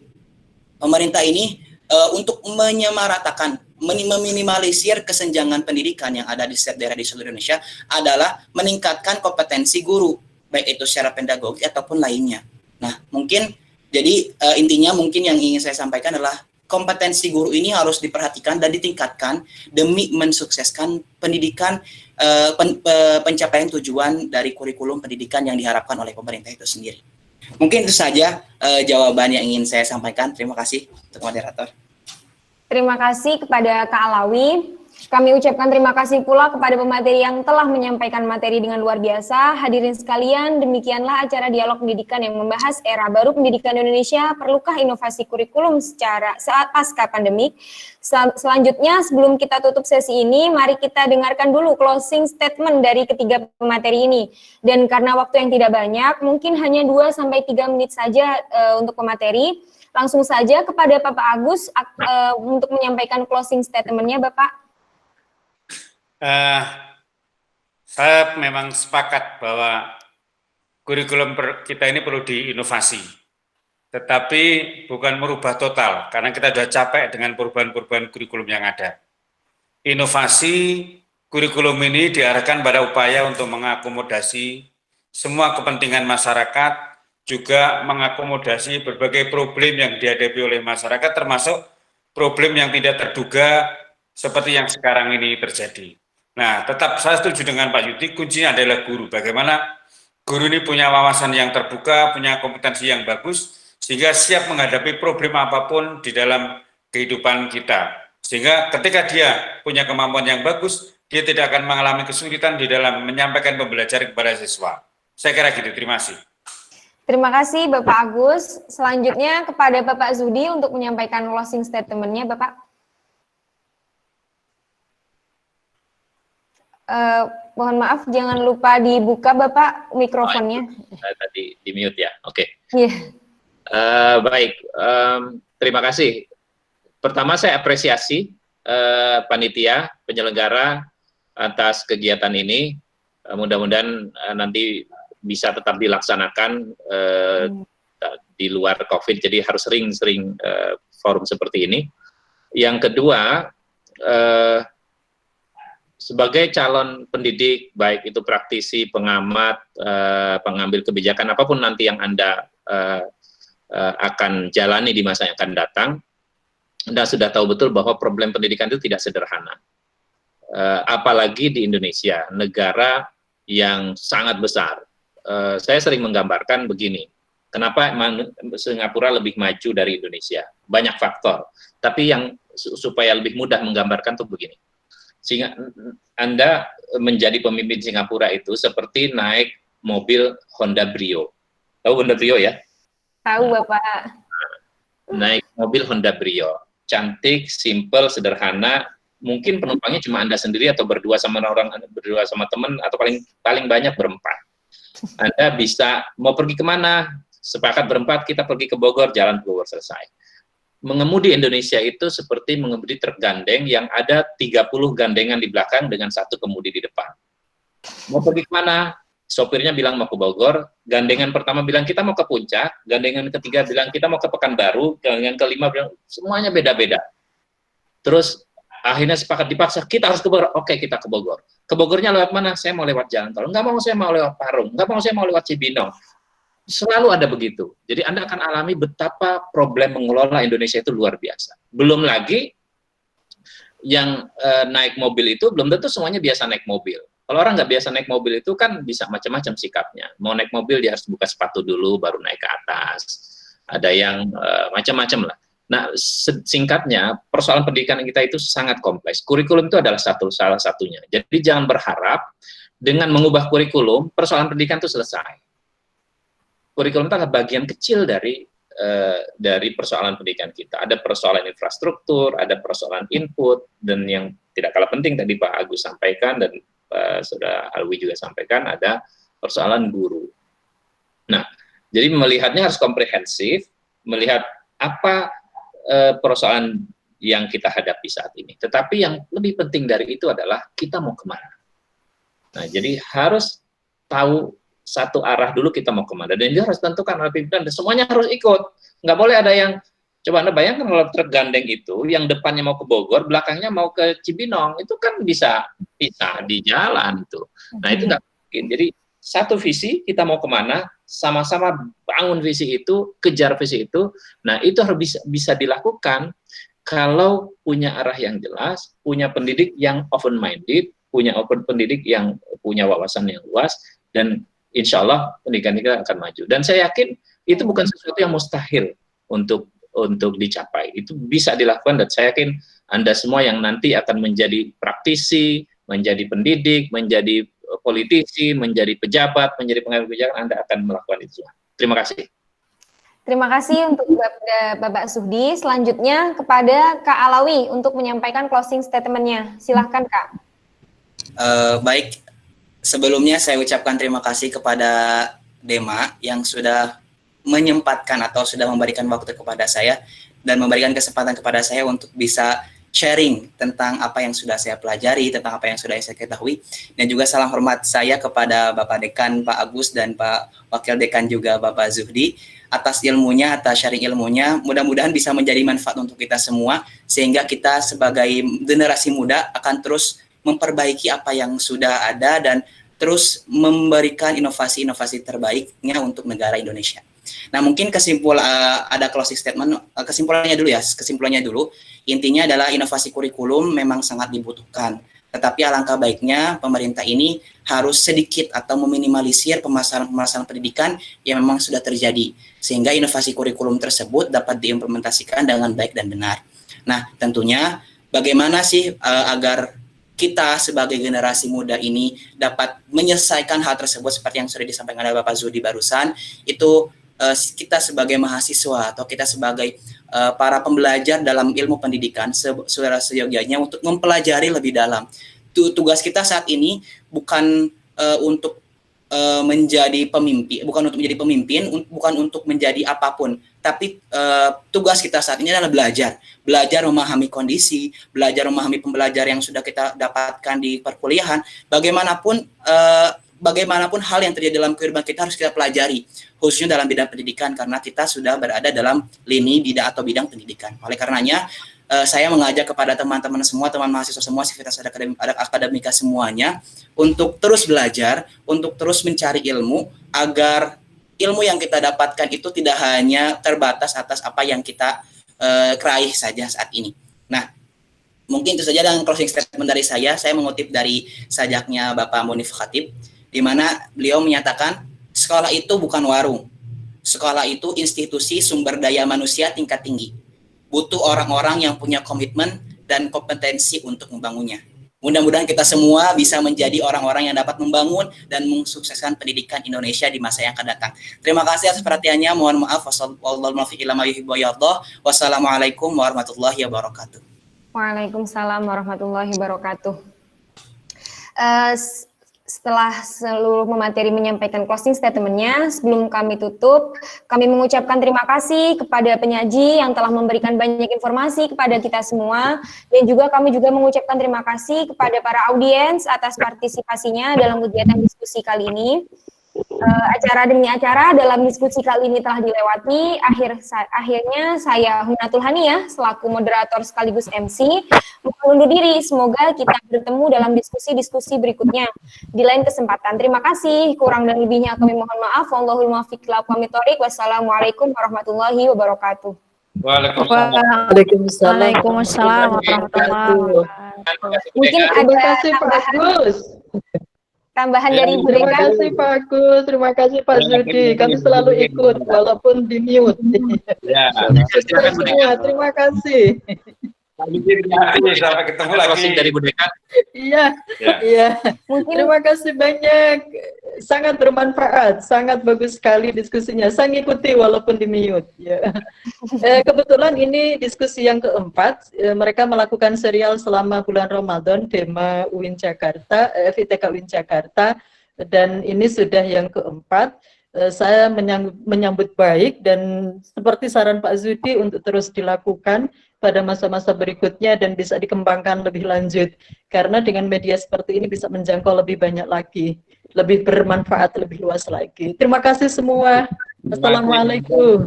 Waalaikumsalam. Pak Halimi. Pak Halimi mungkin ada yang ingin disampaikan Bapak?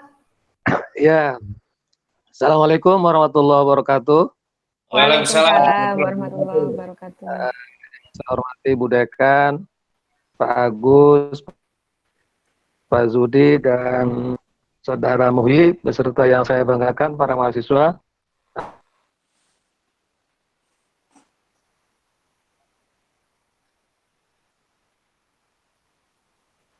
Pimpinan Ibu Dekan baru hadir belakangan, dan pimpinan-pimpinan yang lain karena ada kesibukan sehingga yang memantau dari sejak awal cuma saya. Saya ucapkan terima kasih. Semoga Fakultas Ilmu Tarbiyah dan Keguruan, dosen-dosennya, calon-calon gurunya akan selalu membuat kurikulum yang adaptif, kata Pak Agus, yang berwawasan global seperti yang diharapkan oleh Pak, dan juga mudah-mudahan daya dukung pemerintah akan baik, terutama untuk pendidikan, karena kunci keberhasilan dan kemajuan pemerintah berada di tangan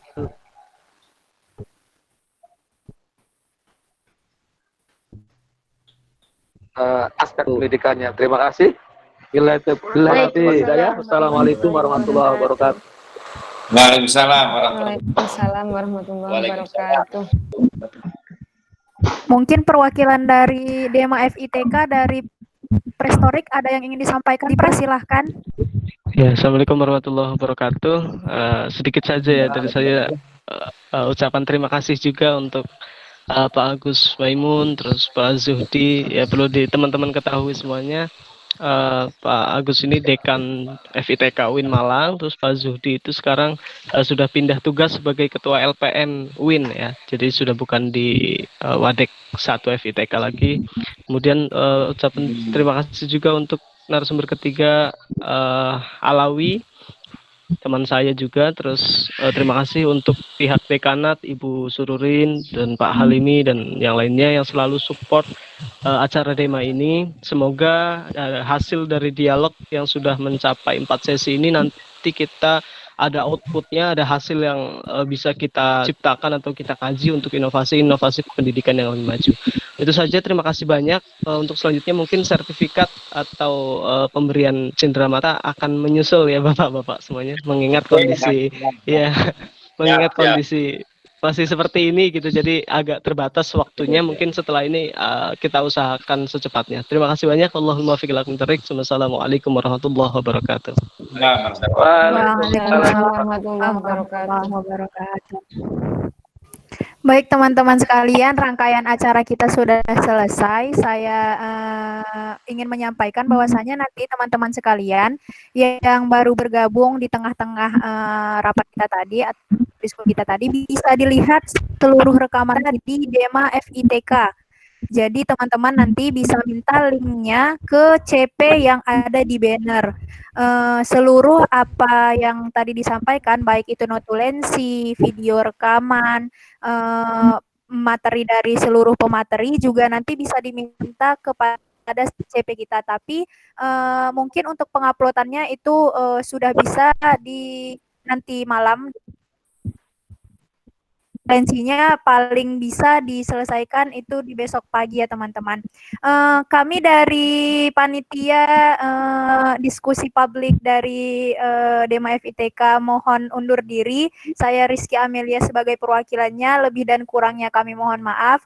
Wallahul muwafiq ila aqwamit thoriq. Assalamualaikum warahmatullahi wabarakatuh. Terima kasih teman-teman, boleh ditinggalkan.